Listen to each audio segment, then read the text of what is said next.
పాట పాడండి. దొర ఏందిరో దొర పీకుడేందిరో ఊరు మనదిరా ఈ వాడ మనదిరా. 10th క్లాస్ వరకు చదువుకుని మీరు మీ నాన్నగారు ఆశయాలకు అనుగుణంగా అంటే చిన్న చిన్న ఉద్యోగాలు చేయకుండా మరి అడవి వైపు ఎందుకు వెళ్ళాల్సి? మహిళలను లొంగ తీసుకోవడము, లొంగని వాళ్ళని. సార్, మాన్పూర్ పోలీస్ స్టేషన్ మీద ఫస్ట్ దాడి అంటే రెక్కి వేస్ట్ చేశారా లేదా అన్ఎక్స్పెక్టెడ్గా చేయాల్సి వచ్చింది? మనం నైట్ అంటే 8 గంటల ప్రాంతాల్లో మనం వాళ్ళు తినే టైము, ఈ టైమే మనకు బాగుంటుందని చెప్పి అనుకొని. ఈ మెటీరియల్ ఎక్కడి నుంచి వస్తుంటుంది బాంబు మెటీరియల్? అందరికీ తెలిసింది అది. ఒకటి, మీరు ఎక్కువ పోలీసుల వైపు దాడి చేశారు అంటే అది మీ వ్యక్తిగతంగానా లేదా మీ పై కమిటీ ఇచ్చిన ఆదేశాల మేరకు అమలు చేశారా? పోలీసు వ్యవస్థ, పోలీసులు మొత్తం శత్రువులు కాదు. పోలీసులు దాడి జరుగుతున్నప్పుడు అక్కడ వాటి లాస్ట్ మూమెంట్ వరకు వెళ్ళి బయటకు వచ్చేది ఏమైనా ఘటనలు ఉన్నాయి? దౌడా అని పోలీస్ క్యాంపు మీద రేడ్ చేయడం జరిగింది. అది ఫెయిల్ అయింది. దానిలో క్యాంపులోకి వెళ్ళాం.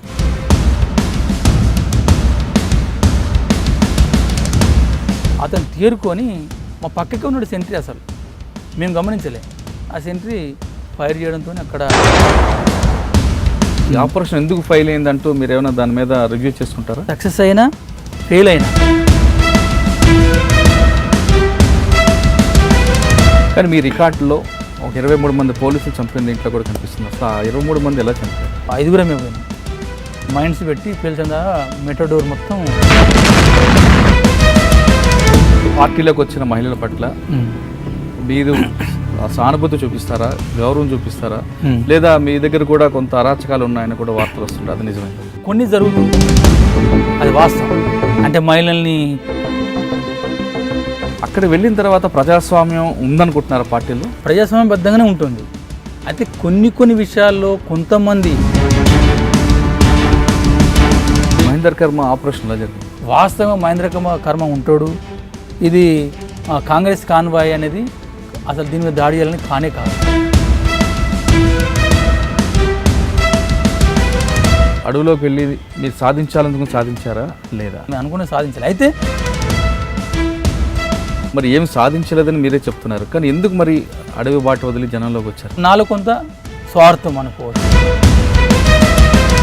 చాలామంది సరెండర్ నక్సల్స్ వాళ్ళు రియల్ ఎస్టేట్ అవతారం ఎత్తడం, చాలామంది బెదిరింపులు పాల్పడుతూ దందాలు చేస్తుంటారు.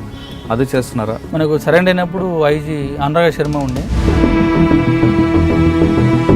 కానీ ఎప్పుడైనా మీ కుటుంబం గురించి, మీ అమ్మగారి గురించి కానీ మీ కుటుంబం గురించి ఆలోచించి వాళ్ళు ఎలాగున్నారు అనేది కూడా ఎప్పుడైనా ఆలోచించారు? చనిపోయే ముందైనా కొద్దిగా మన ఫేస్ అయినా చూపించుకుందాం, వాళ్ళ ఫేస్ని చూద్దామని ఈ ఒక్క కోరికే ఉండే. కొద్దిగా చూసుకొని అనే పద్ధతిలో కూడా 2012లో మా కుటుంబాన్ని అంతా పిలిచిన. మా అన్నలు కానీ, మా అక్కలు, మా వదినలు, మా అమ్మ ఉండే. ఇక ఆమెను మంచంలో తీసుకొని వచ్చింది. అంటే చావుకు ఒడ్డున ఉంది. తీసుకొచ్చిన తర్వాత చూసుకున్నా. అప్పుడే నేను చెప్పిన వాళ్ళకి, మనం ఎట్లా చనిపోతాము, నా గురించి మాత్రం మీరు ఆలోచించకండి. ఇక వాళ్ళు బోర్ అనుకుంటూ ఏడ్చుకుంటూ వెళ్ళిపోయాను. అప్పుడు కూడా కొద్దిగా నాకు కళ్ళకు నీళ్ళు గారినాయి అన్నట్టు. ఆ టైంలో అరే వీళ్ళ నుంచి విడిపోతున్నా కదా. బయటకు వచ్చిన తర్వాత మీ జీవనం ఏ విధంగా ఉంది? ప్రశాంతంగా ఉందా లేదా? మాకు ఏమి లేకుండా వచ్చినాం కదా. ఇంటికి పోతే ఇల్లంతా కూలిపోయింది.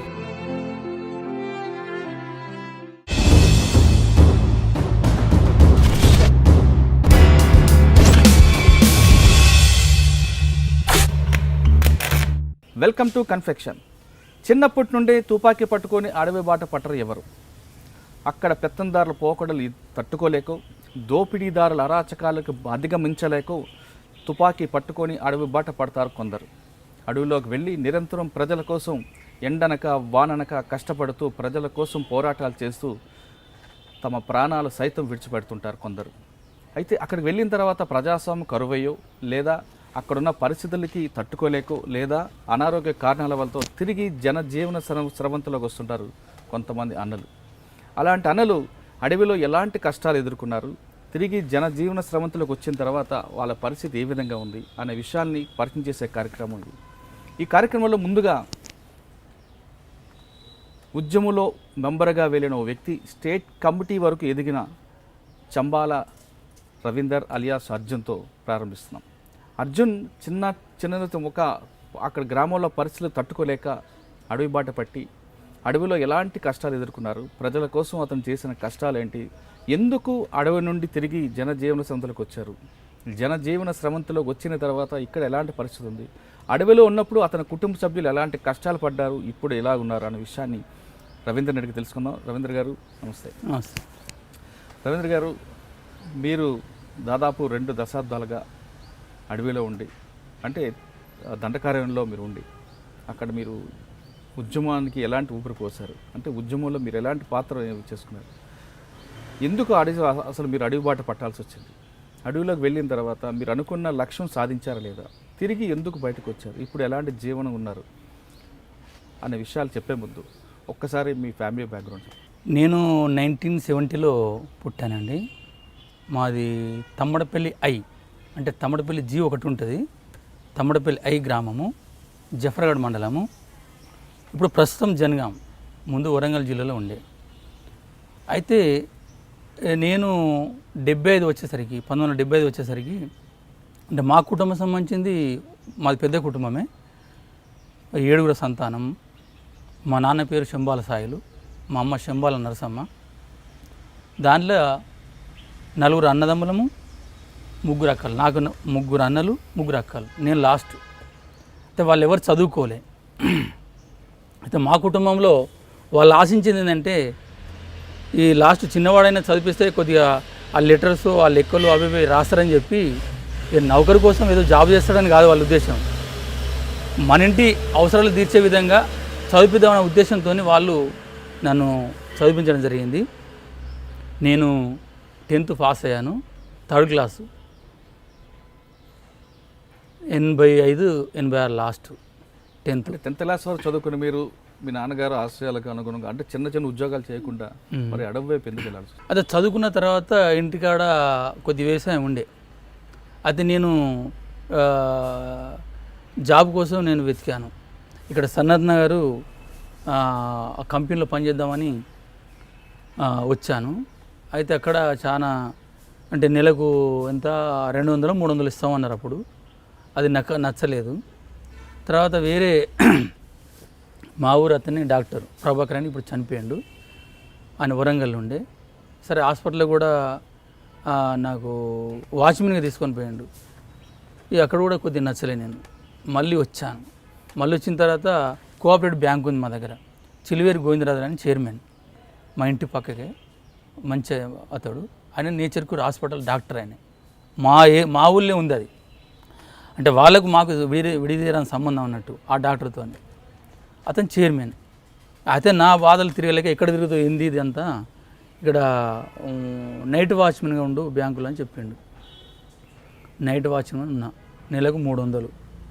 అట్లా పని చేస్తూనే మనకు ఈ నక్సలైట్లతోని అన్నలతోని పరిచయం అయింది. మనకు పరిచయం అయింది 86, 85-86. మనం 10th వరకు ఏం లేదు, కానీ ఉద్యోగం చేసుకుంటూ ఉండాల్సింది మీరు, మరి అన్నలతో పరిచయం ఎందుకు వెళ్ళాల్సి వచ్చింది? అయితే మీరు అన్నట్టుగానే బాల్యం నుండే ఎవరు తుపాకులు పట్టలేరంటే, ఇప్పుడు నేచురల్గానే ఏ సెటిల్ అయినా అక్కడ స్థలకాల పరిస్థితులు బట్టి అవి ఎదుగుదల, అవి అభివృద్ధి అనేది ఉంటుంది. ఏ మనుషుడైనా జంతువులైనా అదే. మనకున్న అక్కడ స్థలకాల మా గ్రామ పరిస్థితులు బట్టి ఈ పంచాయతీలు అయితే కదండి, పంచాయతీలు అయితే ఏంటంటే ఉన్నోడిది కథ, ఉన్నోడిదే చెల్లుబాటు, పెద్ద మనుషులు దండగలేయడం. అంటే తప్పు లేకున్నా ఎవరైతే డబ్బులు ఎక్కువ ఇస్తారో, సాటుగానో నీటుగానో, వీళ్ళు తప్పు లేని వాళ్ళకు తప్పులు చూపించి డబ్బులు తీసేవాళ్ళు, 2 పక్కల కూడా డబ్బులు గుంజేవాళ్ళు. మా ఇంట్లో కూడా కొన్ని పంచాయతీలు మా దగ్గర నుంచి కూడా డబ్బులు తీసుకునే పెద్ద మనుషులు ఉన్నారు. అప్పుడు పెద్ద మనుషులు 86, 87, 88, 90 వరకు కూడా నేను చూసిన పరిస్థితి. ఇది ఒక పక్క, ఉద్యోగం లేదు, ఒక పక్క చదువుకున్నా. అంతే వ్యవసాయం చేద్దామని అంత పెద్దగా ఏం మాకు వ్యవసాయం అంత లేదు. మా 2 అన్నలు, 3 అన్నలు అయితే, ఒక అన్న చిన్నంత ఒక 2 ఎకరాలు ఉంటే, 3 ఎకరాలు ఉంటే ఆయన వ్యవసాయం చేస్తాడు. 2 అన్నలు పాలేరులే. మా ఊళ్ళో గుంటూరు ఎడ్లని ఉంటుంది. ఇక వాళ్ళే ఇక మొత్తంగా ఉన్న వర్గం అంటే అక్కడనే దొరలేరు మా ఊళ్ళే. అయితే రెడ్లు అంటే గుంటూరు నుంచి వచ్చారట. వాళ్ళకి వ్యవసాయం అనేది బాగుంది, మంచి మంచి భూములు కూడా వాళ్ళకే ఉన్నాయి. మేము ఎస్సీలైనా బీసీలైనా మా 2 అన్నలు జిదే ఉండేది. ఇలాంటి పరిస్థితిలో ఇంకొక పక్క ఏంటంటే ఈ మహిళలను లొంగ తీసుకోవడము, లొంగిన వాళ్ళని జబర్దస్తిగా గ్రామాల్లో అత్యాచారం చేయడము, ఈ రెండో విషయం ఇది నాకు నచ్చలేదు. అది తల్లిదండ్రులు ఎవరైనా చెప్పినా కూడా ఆ యూత్ వినడం లేదు.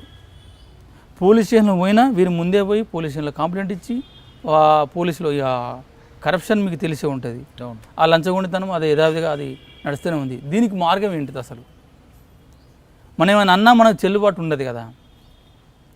ఇటువంటి పరిస్థితుల్లో నాకు 86 లాస్ట్ 87లో నాకు సత్యన్ అని పరిచయం అయ్యాడు. అంటే ఇది మన బెక్కలి నెక్కొండ కమాండర్గా అతను చనిపోయాడు. శాంతక్క సత్యన్ అని ఆయన చనిపోయాడు. ఆయన నాకు పరిచయం అయ్యాడు ఫస్ట్. అప్పుడు ఆయనే నాకున్న ఆ సిచ్యువేషన్లో అన్నలు రావడము, ఎందుకు ఇప్పుడు అది చెట్లకు మనం ఏంది మందేస్తే ఎట్లా అవి పెరుగుతాయో ఇలాంటి పరిస్థితుల్లో తను వచ్చి కొన్ని దోపిడీ వ్యవస్థ సంబంధించిన రాజకీయాలు చెప్పడంతో మనకేంది అప్పుడు పెద్ద రాజకీయాలు, ప్రజాప్రభుత్వము, ప్రజాస్వామ్యము, ఇది ఇలాంటి వివరాలు మనకంతా అప్పుడు ముఖ్యం. అలాంటి పరిస్థితుల్లో స్థానిక ఉన్న పరిస్థితులను బట్టి వివరించి చెప్పి దీనికి మార్గం ఏంది, ఎట్లా, ఎవరు వినరు, ఈ దొరలది రెడ్లది ముఖ్యంగా దోపిడీదారులది ధనవంతులది నడుస్తుంది, మన పేదవాళ్ళకు ఇట్లా ఉంటే మాత్రము ఏ ఉద్యోగాలు దొరికాయి, ఏ న్యాయం జరగదు అనేది ఈ విషయాలు మనకు చెప్పిండు అంతే సింపుల్గా. ఏంటిది మరి? ఇగో ఇది తుపాకీతోనే రాజ్యము, తుపాకీ పడితేనే వింటాడు, బడుతున్నందే బర్రె కాబట్టి తుపాకీ ఉంటేనే ఎవడైనా వింటాడు. నువ్వు ఎంత పోరాడినా ఎంత చేసినా నీది చెల్లుబాటు కాదు, నడవది అనుకున్నప్పుడు అట్లా ఆకర్షితమైనాం. అంటే అక్కడున్న పరిస్థితులు, దానికి మీకు వచ్చిన మిత్రుడు ఇచ్చిన సలహా మేరకు ఇదే కరెక్ట్ దారి అనుకుంటూ మీరు ఇదే కరెక్ట్ అనేది చేసాం. అదే వాళ్ళు ఏంటంటే కొన్ని యాక్షన్స్ కూడా చేసిండ్రు. ఈ పెద్ద మనుషుల మీద కానీ, కొద్దిగా ఈ అమ్మాయిలను హింసించే తుంటరి అంటే లంపెనగాళ్ళని కానీ వాళ్ళు హింసించి కొట్టిండ్రు కొన్ని జాగాలో. దాంట్లో పీపుల్లో ఏంటంటే ఎవడు పరిష్కరించింది, ఇప్పుడు దాహం తీర్చేవాని అంటేనే పోతారు కదా పీపుల్, ఎవడైనా దాహం పోలీసుల ద్వారా కానీ పరిష్కారం అన్నల ద్వారా అవుతుంది కాబట్టి ఖచ్చితంగా ప్రజలు కూడా వాళ్ళకి మద్దతు పలుకుంటారు. అదే చట్టాల ద్వారా పోలీసుల ద్వారా కాని పరిస్థితి అన్నల ద్వారా అవుతుంది కాబట్టి ప్రజానీకం అంతా ముఖ్యంగా యూత్, రైతాంగం అన్న వీళ్ళు చెప్పింది కరెక్టే, ఇది ఓడమే బాగుంటుంది అనేది అట్లా రావడంతో అప్పుడు సారా పోరాటాలు వచ్చినాయి, మహిళలు ఉద్ధృతంగా లేచిండ్రు. అప్పుడు కూడా మనం కొన్ని సారా పోరాటాలు చేయడంతో మా చుట్టుపక్కల గ్రామాల్లో సారాలు కూడా బంద్ చేసినాం. అది మంచి విషయం కదండి.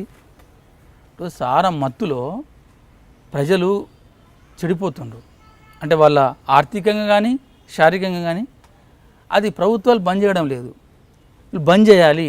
పెద్ద ఎత్తున ప్రజలు ముఖ్యంగా ముందు వస్తున్నారు, దాన్ని బంద్ చేసినాం.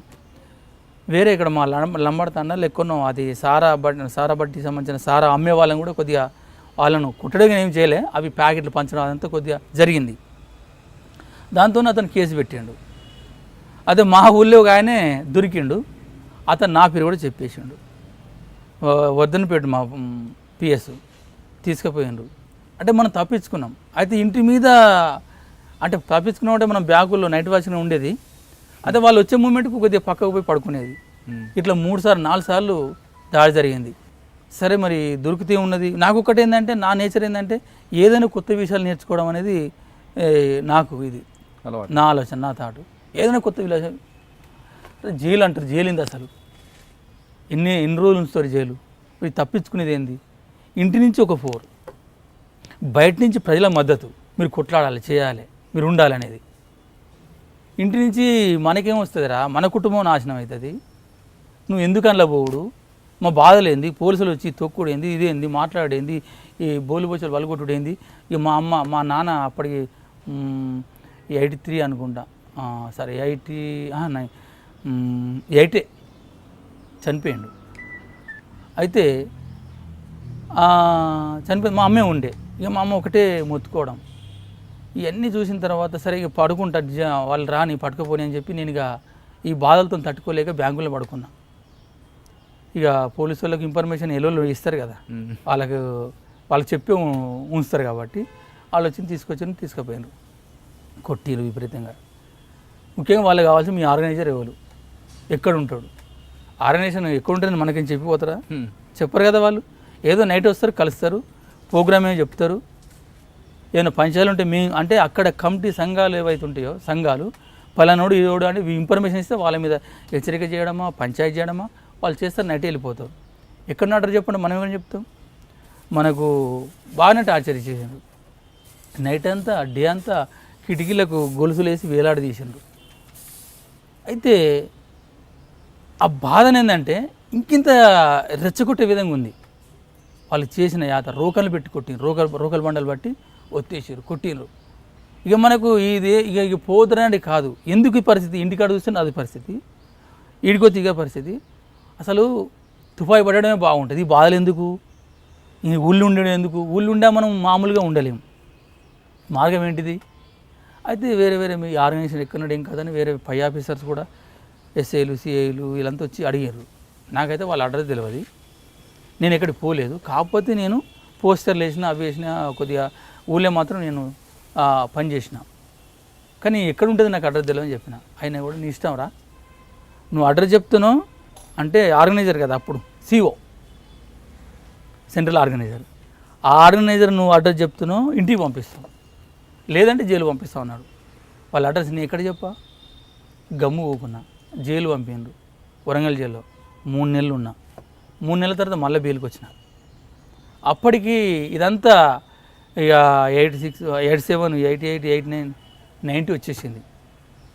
చెన్నారెడ్డి బ్యాన్ ఎత్తేసిండు. ఇంకేముంది, మొత్తం బ్యాన్ ఇచ్చిన తర్వాత ఇంకా మనము ఇంకోటి దీంట్లో పాట ఏంటంటే ఈ గద్దరు పాటలు ఏవైనాయో దాన్ని ఇంకా మనకు ఆకర్షితం చేసినాయి. అయితే పదము, పాట, స్టైలు నన్నే కాదు ప్రజానీకాన్నే మొత్తం ఉర్రూతలు ఊహించినాయి. దాంట్లో నేను ఒకని. నేను దీంతోనంటే ఏంటంటే జైలుకు పోకముందు పోయినాక కూడా నేను కూడా గజ్జగట్టి గుంగడేసి మా ఊళ్ళే కానీ చుట్టుపక్కల కూడా నేను గద్దలాగానే చేసిన. గద్దలాగానే పాడాలి, గద్దలాగానే ఎగరాలి. ప్రజలకు ఎందుకు ఇంత ఇన్స్పైర్ అవుతుండ్రు అనేది నా మనసులో కూడా నేను కూడా పాటలు పాడేది. మంచి పాట పాడండి, ఒక పాట. దొర ఏందిరో దొర పీకుడేందిరో, ఊరు మనదిరా ఈ వాడ మనదిరా, పల్లె మనదిరో ప్రతి పనికి మనము రోం, సుత్తె మనది, కత్తి మనది, పార మనది, పలుగు మనది, దొర ఏందిరో మని పీకుడేందిరో. ఇది ఓకే. అంటే ఆ విధంగా మీరు అంటే ఒక విధంగా మీకు గద్దరు పాటలు కూడా మీకు ప్రేరణ అవ్వడం, అక్కడ ఉన్న పరిస్థితులకి పోలీసులు పెట్టిన టార్చర్కి తట్టుకోలేక మీరు అడవుబాటు పెట్టారా? అవునా? ఓకే. ఫస్ట్ అడవుబాటు వెళ్ళడానికి ఎవరి ద్వారా మీరు లోపలికి వెళ్ళారు? అయితే మాకు సెంట్రల్ ఆర్గనైజర్ కొట్టే మొగిలి అని చనిపోయాడు, అమ్మాడాడు. అతను ఉండే అంటే ఇప్పుడు సత్యన పోయిన తర్వాత శంకర్ అని వచ్చిండు, శంకర్ తర్వాత ఈ నాగన్న వచ్చిండు. ఈ నాగన్న మాకు అప్పుడు అతనితో ఒక బ్యాచ్ ఉండేది, ఒక 4-5. వాళ్ళు దరిదాపుగా కొంతమంది ఉన్నట్టున్నారు, ఇక వాళ్ళు ఎక్కడ పోయారో తెలియదు. నాగన్న మాత్రం అమ్మాడాయిండు.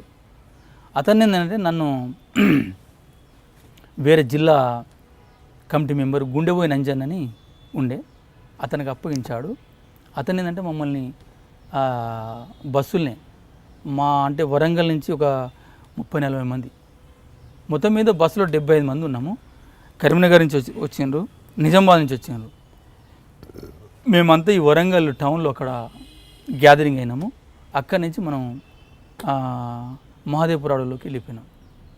అక్కడ జనార్దన్ అని చిన్నక్క అంటేనో జనార్దన్ భార్య, జనార్దన్ కూడా సరెండర్ అయ్యిండు. జనార్దన్ ఆంధ్రలోకి వెళ్ళిపోయినాం. అతడు మేము ఇంతమందిని ఎక్కడ ఏ ప్లేట్లు కావాలి, ఎక్కడ అన్నం కావాలి, ఏంటిది వాళ్ళ అన్నం వండేది, కొంత పీపుల్స్ తెచ్చేది. మేమంతా ఏది లుంగీలు పరుచుకొని, అవి అరటాకులాగా ఉంటాయి కదండి, అవి పరుచుకొని అందులోనే అన్నం కుమ్మరించి దాంట్లోనే పప్పు అయినా కారం అయినా కలిపి మొత్తము కలిపేసి లైన్గా గుండ్రా కూర్చొని ఇదో బ్యాచ్ 10 మంది బ్యాచ్ అట్లా మొత్తం ఇస్తారంటే ఒక ఇస్తారే కాదు, ఒక సామూహిక ఇస్తారన్నట్టు. అది అప్పుడు పోలీసులు అడ్డుకోవడాలో జరగలేదు. అప్పుడు అడవి కదా, అప్పుడు బ్యాన్ ఎత్తేయడం జరిగింది అడవి. నేను 90 సెప్టెంబర్లో స్టార్ట్ అయినా. అంటే ఒక్కసారి అడవిలోకి వెళ్ళిన తర్వాత అక్కడ ఉన్న పరిస్థితులు వేరు, అంటే మీరు ఊహించిన పరిస్థితులకి అక్కడికి ఒకేలాగా ఉన్నాయి అనుకున్నారా? మేమంటే ఇక్కడ అప్పటికి ఇక్కడ ఉన్న వాళ్ళకి అంత అవగాహన లేదండి, ఇక్కడున్న కామ్రేడ్స్కు ఇక్కడున్న పార్టీకి. అయితే వాళ్ళు అసలు డీకే దండకారణకి వెళ్ళింది 1980. మనం పోయిన తర్వాత మనం పోయింది 90. మాదేపురం అడవిలో మీకు ఎలాంటి ట్రైనింగ్ ఇచ్చేవారు? మాదేపురం అడవిలో మనం డీకే పోవాలి, దండకరణకి పోవాలి. ఇక్కడ పార్టీ ఆలోచించింది దండకరణం పోవాలి. దండకరణం అన్నప్పుడు నేనున్నప్పుడు మహారాష్ట్ర నుంచి గడిచిరోలి, మధ్యప్రదేశ్ నుంచి బస్తారు, అటు మన ఆంధ్ర నుంచి ఈస్ట్ గోదావరి రంపచోడవరం, ఇక్కడ మన ఆంధ్ర నుంచి అంటే ఇప్పుడు ఇది కూడా అప్పుడు ఆంధ్రనే ఉండే, ఆదిలాబాదు.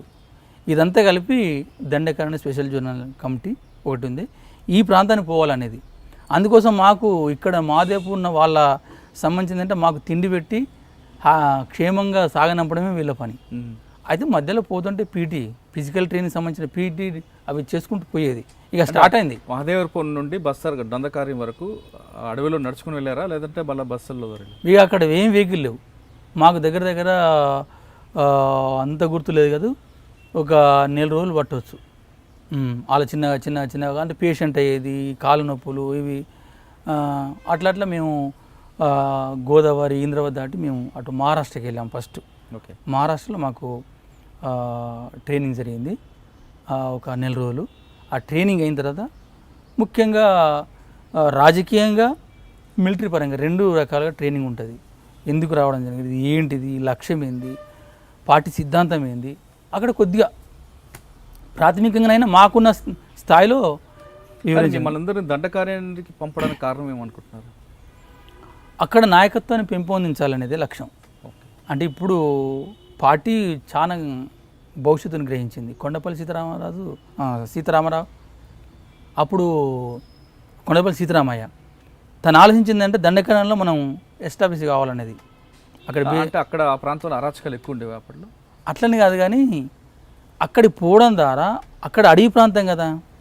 ఇప్పుడు భారతదేశానికి ఈ ప్లేన్లో ఉండడము, ప్లేన్లో బేస్ ఏరియాలు, గెరిల్లా బేసులు ఇవన్నీ మనం నిర్మించుకోలేము కదా. అక్కడ ఒక బేస్ తయారు చేయాలనేది. రేపు ఇక్కడ నిర్బంధం ఎక్కువైన తర్వాత మనం అక్కడ దాని మీద ఆధారపడి, ఆ బేస్ని ఆధారపడి మనం మిగతా రాష్ట్రాలకు పోవాలనేది అది థాట్. సీతారామయ్య గారి ఆలోచన. సీతారామయ్య గారి ఆలోచన. అంటే మీరు దండకారం వెళ్ళిన తర్వాత 1 రోజులు ట్రైనింగ్, 4 రోజులు మాకు ట్రైనింగ్ ఇచ్చిన తర్వాత మాకు ఆయా డివిజన్లకు డిస్ట్రిబ్యూట్ జరిగింది. నాకు మామూలు ఒక ఆటో యాదగిరి అని ఉంటాడు, ఆయన సరెండర్ అయిన ముందే వచ్చేసిండు. ఒక 4 రోజులు కూడా ఉండలే ఆయన, తట్టుకోలేక. అంటే అడవి ప్రాంతము, మలేరియా జ్వరాలు, దోమలు, ఇవి చాలా అడవి ప్రాంతం అంటే అందరికి తెలిసే ఉంటుంది. ఇక దాంట్లో ఏంటంటే నాకు కేటాయించింది బస్తర్. అప్పుడు బస్తరే మధ్యప్రదేశ్లో ఉండే. అంటే బస్తర్లో ఫస్ట్ పోస్ట్ మీకు ఏమి ఇచ్చారు? సభ్యుడిని, దళ సభ్యుడిని. నాకు బాసగూడెం ఏరియాలో, బాసగూడెం అనే ఒక దళ ఏరియా ఉంటుంది, అక్కడ నేను దళ సభ్యునిగా చేరుకున్నా. నాకు బారాబోర్ బంధుకు ఇచ్చారు ఫస్ట్. అది కూడా అక్కడ ఉన్న దాంట్లో లుకులు అంటే నట్లు ఇట్లు ఆగుతారు, లుకులు అంటే పాతది. అది ఒకప్పుడు కమాండర్ పట్టుకునేది, అది ఒకప్పుడు కమాండర్లు పట్టుకునేది. నాకు సభ్యుడిగా నాకు ఇచ్చిండ్రు, అదే గొప్ప. అది అంటే ఏ ఆయుధం లేకుండా తిరిగే వాళ్ళము, ఏదో కత్తో రాయో పట్టుకొని కొట్టాడే వాళ్ళం. ఒక తుపాకీ అంటే అది ఒక 60 గజాల దూరంలో మనం ఫైట్ చేయొచ్చు కదా. బారాబోర్ అంటే 60 గజాల దూరంలో మనం ఫైట్ చేయొచ్చు. అట్లా అదే మాకు చాలా మేము ఇచ్చేసేది. అయితే బాసగూడలో సభ్యుడిగా ఉన్నా, ఒక్క 6 నెలలు ఉన్నా. 6 నెలల్లో మీ దినచర్య ఏ విధంగా ఉండేది? 6 నెలలు మాస్ వర్క్ అంటే పొద్దున పోవడము, ఒక డేర్ వేయడము, ప్రజలకు సంబంధించిన ప్రజలు రావడము, మాకు తిండి తేవడము, వాళ్ళు ఇక్కడ బియ్యము అవి వాళ్ళకు దొరికిన వస్తువులు, బియ్యము, పప్పులు, కూరగాయలు ఏవైనా తెచ్చిచ్చేది. ఒటి చేపలు కానీ, పచ్చిపులుసే కానీ, ఇంకేమైనా ఉంటే చింతపండు ఏదైనా వాళ్ళకు ఉన్నది తెచ్చి మా డేరాలో ఉండేది, లేకపోతే వాళ్ళకైనా ఉండి పట్టుకొని వచ్చేది. కానీ మేము ఉండపోయేది. అంటే వండడం తీసుకుని అక్కడ స్థానిక సమస్యలు ఏమైనా చెప్పేవారా మీకు? చెప్పేది. వాళ్ళ స్థానిక సంబంధించిన కొట్లాట కానీ, భూమి లేని వాళ్ళు ఉన్నారు కొంతమంది, భూమి సంబంధించిన కానీ, లేకపోతే ఇప్పుడు చేతబళ్ళు అని కొన్ని ఉంటాయి, చేతబళ్ళని సంబంధించిన కానీ, ఈ సమస్యలు మనకు ఎక్కువ వచ్చేది. అంటే రోగాలు కదా బాగా. అంటే వాటి పరిష్కారం మీరు చూపించేవారు? చూపించేవాళ్ళం. అట్లేదంటే వాళ్ళు పీపుల్తో ఏంటంటే మనం ప్రజా పంచాయతీలు చేయడము, వాళ్ళకు పాటలు పాడి రాజకీయ ఎడ్యుకేషన్ చెప్పడము, అట్లా అక్కడ ముగించుకొని మళ్ళీ సాయంత్రం మళ్ళీ 2 గంటలో గంటనో అర్ధ గంటనో పోవడము, అంటే విలేజ్ ఎక్కడ ఉంటే అక్కడికి మళ్ళీ అదే ప్రోగ్రాము. ఇట్లా మాస్ వర్క్లో 6 నెలలు నేను ఇక్కడ భాష ఉన్న తర్వాత నాకు నెక్స్ట్ ఎక్స్టెంట్ కేసు అంటే విస్తరణ కోసము బాన్పతపూర్ దళేరియా కొత్తగా అది 91 జూలైలో ఫామ్ అయింది. అక్కడ కూడా దళ సభ్యుడిగా నేను వెళ్ళిపోయినా. అక్కడ వెళ్ళిపోయిన తర్వాత అక్కడ నాకు భాష అసలు ఇక్కడనే భాష 6 నెలలు ఇది ఈ భాష అంటే కోయ భాషనే. ముఖ్యంగా ఈ సందర్భం కూడా చెప్పుకోవాలి, గోండి అంటే ఈ బస్తరు ప్రజలకు 2 రకాలు ఉంటుంది అన్నట్టు. గోండి అంటే వీళ్ళకి నచ్చది. గోండి అంటే ఇది ప్రభుత్వం సృష్టించింది, అది చీమలు అంటే గొత్తికోయ అంటారు. అంటే ఇప్పుడు గోండి అంటే వీళ్ళకి కుదరది, అంటే వీళ్ళు నచ్చది. కోయ అనేది వాళ్ళ గౌరవపదం, మమ్మల్ని కోయ అనాలంటారు. అటు ఉత్తర బస్తరు పోతే మేము గోండ్లమే, మేము గోండే అనాలంటారు. అంటే ఇక్కడ మురియ భాష, ముఖ్యంగా వీళ్ళు జగదల్పూర్ ప్రాంతాల నుంచి వచ్చిన మురియా, వీళ్ళు రెబల్ పీపుల్, అంటే మంచి పోరాట తత్వం గల వాళ్ళు. ఈ మురియా వాళ్ళు అంటే ఇక్కడ భాష కొంత తేడా ఉంటుంది, మళ్ళీ అడిపోతే అడు భాష కొద్దిగా తేడా ఉంటుంది. ఈ తేడాలను గమనించడంలో కొద్దిగా మనకు ప్రాబ్లం అయిపోయింది. అది అక్కడ మనం 91 జూలైలో అక్కడ ఫామ్ అయింది. ఆడ ఫామ్ అయిన తర్వాత అది ఒక విలేజ్ చాలా మర్చి అదే నాకు ఫస్ట్ అటెంప్ట్. నేనే సెంట్రీ ఉన్నా, దళం రక్షణ కోసం నేను సెంట్రీ పెట్టిండ్రు. దళం వాళ్ళు ఉన్నారు, పోలీసులు వస్తుండ్రు, 2 జీవులాలు వస్తుండ్రు, మనం చూసినాం. అయితే కొంత కొత్త వాళ్ళు కాబట్టి అసలు పారిపోతారు. ఇక నాకున్న నేచర్ వల్ల కొద్దిగా ఈ ఫైటింగ్ ఇదంతా కొద్దిగా నాకు ముందు నుంచి కొద్దిగా అలవాటు కాబట్టి నేను కొద్దిగా ఫైర్ చేసిన. ఫైర్ మీరే వాళ్ళ నేనే చేసిన. చూసిన తర్వాత వాళ్ళు అక్కడనే వాళ్ళ పొజిషన్లోకి వెళ్ళిపోయారు పోలీసు వాళ్ళు. ఇక మా వాళ్ళంతా దళం తప్పుకున్నది, ఎవరు లేరు. నేను ఒక డేరా పోయేసరికి ఎవరు లేరు, సామాన్లు అంతా విడిచి వెళ్ళిపోయారు. ఇక నా కిట్టు నాదేందో నా సామాన్లు చదువుకొని నేను వెళ్ళిపోగా లాస్ట్ 1 కిలోమీటర్ దూరంలో ఒక సభ్యుడు కలిసిండు నాకు. అతన్ని మళ్ళీ తీసుకొని అట్లా వెళ్ళిపోయి తెల్లారినాక మొత్తం బ్యాచ్ని కలుసుకున్నాం.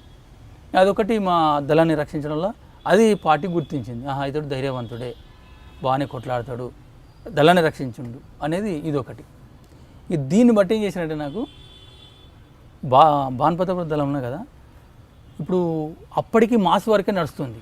అంటే మిలిటరీ ప్లాటూన్స్, మిలిటరీ సంబంధించిన ఫార్మేషన్స్ లేవు అప్పటికి. అయితే చర్చ నడుతుంది, ఏంది దీన్ని ఎట్లా సాల్వ్ చేయాలి.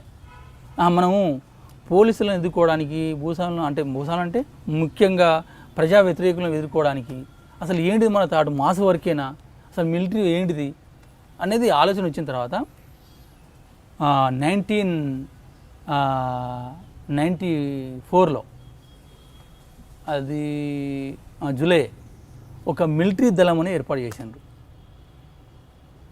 మిలిటరీ దళం బస్తర్లో, అంటే అప్పుడే గడిచుల్లో కూడా ఒక మిలిటరీ దళం ఏర్పడ్డది, ఆదిలాబాద్లో ఒక మిలిటరీ దళం ఏర్పడ్డది, ఈస్ట్ గోదావరిలో ఒక మిలిటరీ దళం ఏర్పడ్డది. బస్తర్లో మిలిటరీ దళానికి కమాండర్ రామన్న అని, నేను డిప్యూటీ కమాండర్గా అప్పుడు. అంటే ఇది నేను ఫైట్ చేసిన తర్వాత తను పార్టీ గమనించింది ఏంటంటే ఈయన మిలిటరీలో ఉండడం ద్వారా బాగుంటుందని చెప్పి నాకు అక్కడ మిలిటరీ డిప్యూటీ అంటే మిలిటరీ దళానికి డిప్యూటీ కమాండర్ ఇచ్చాను. ఓకే.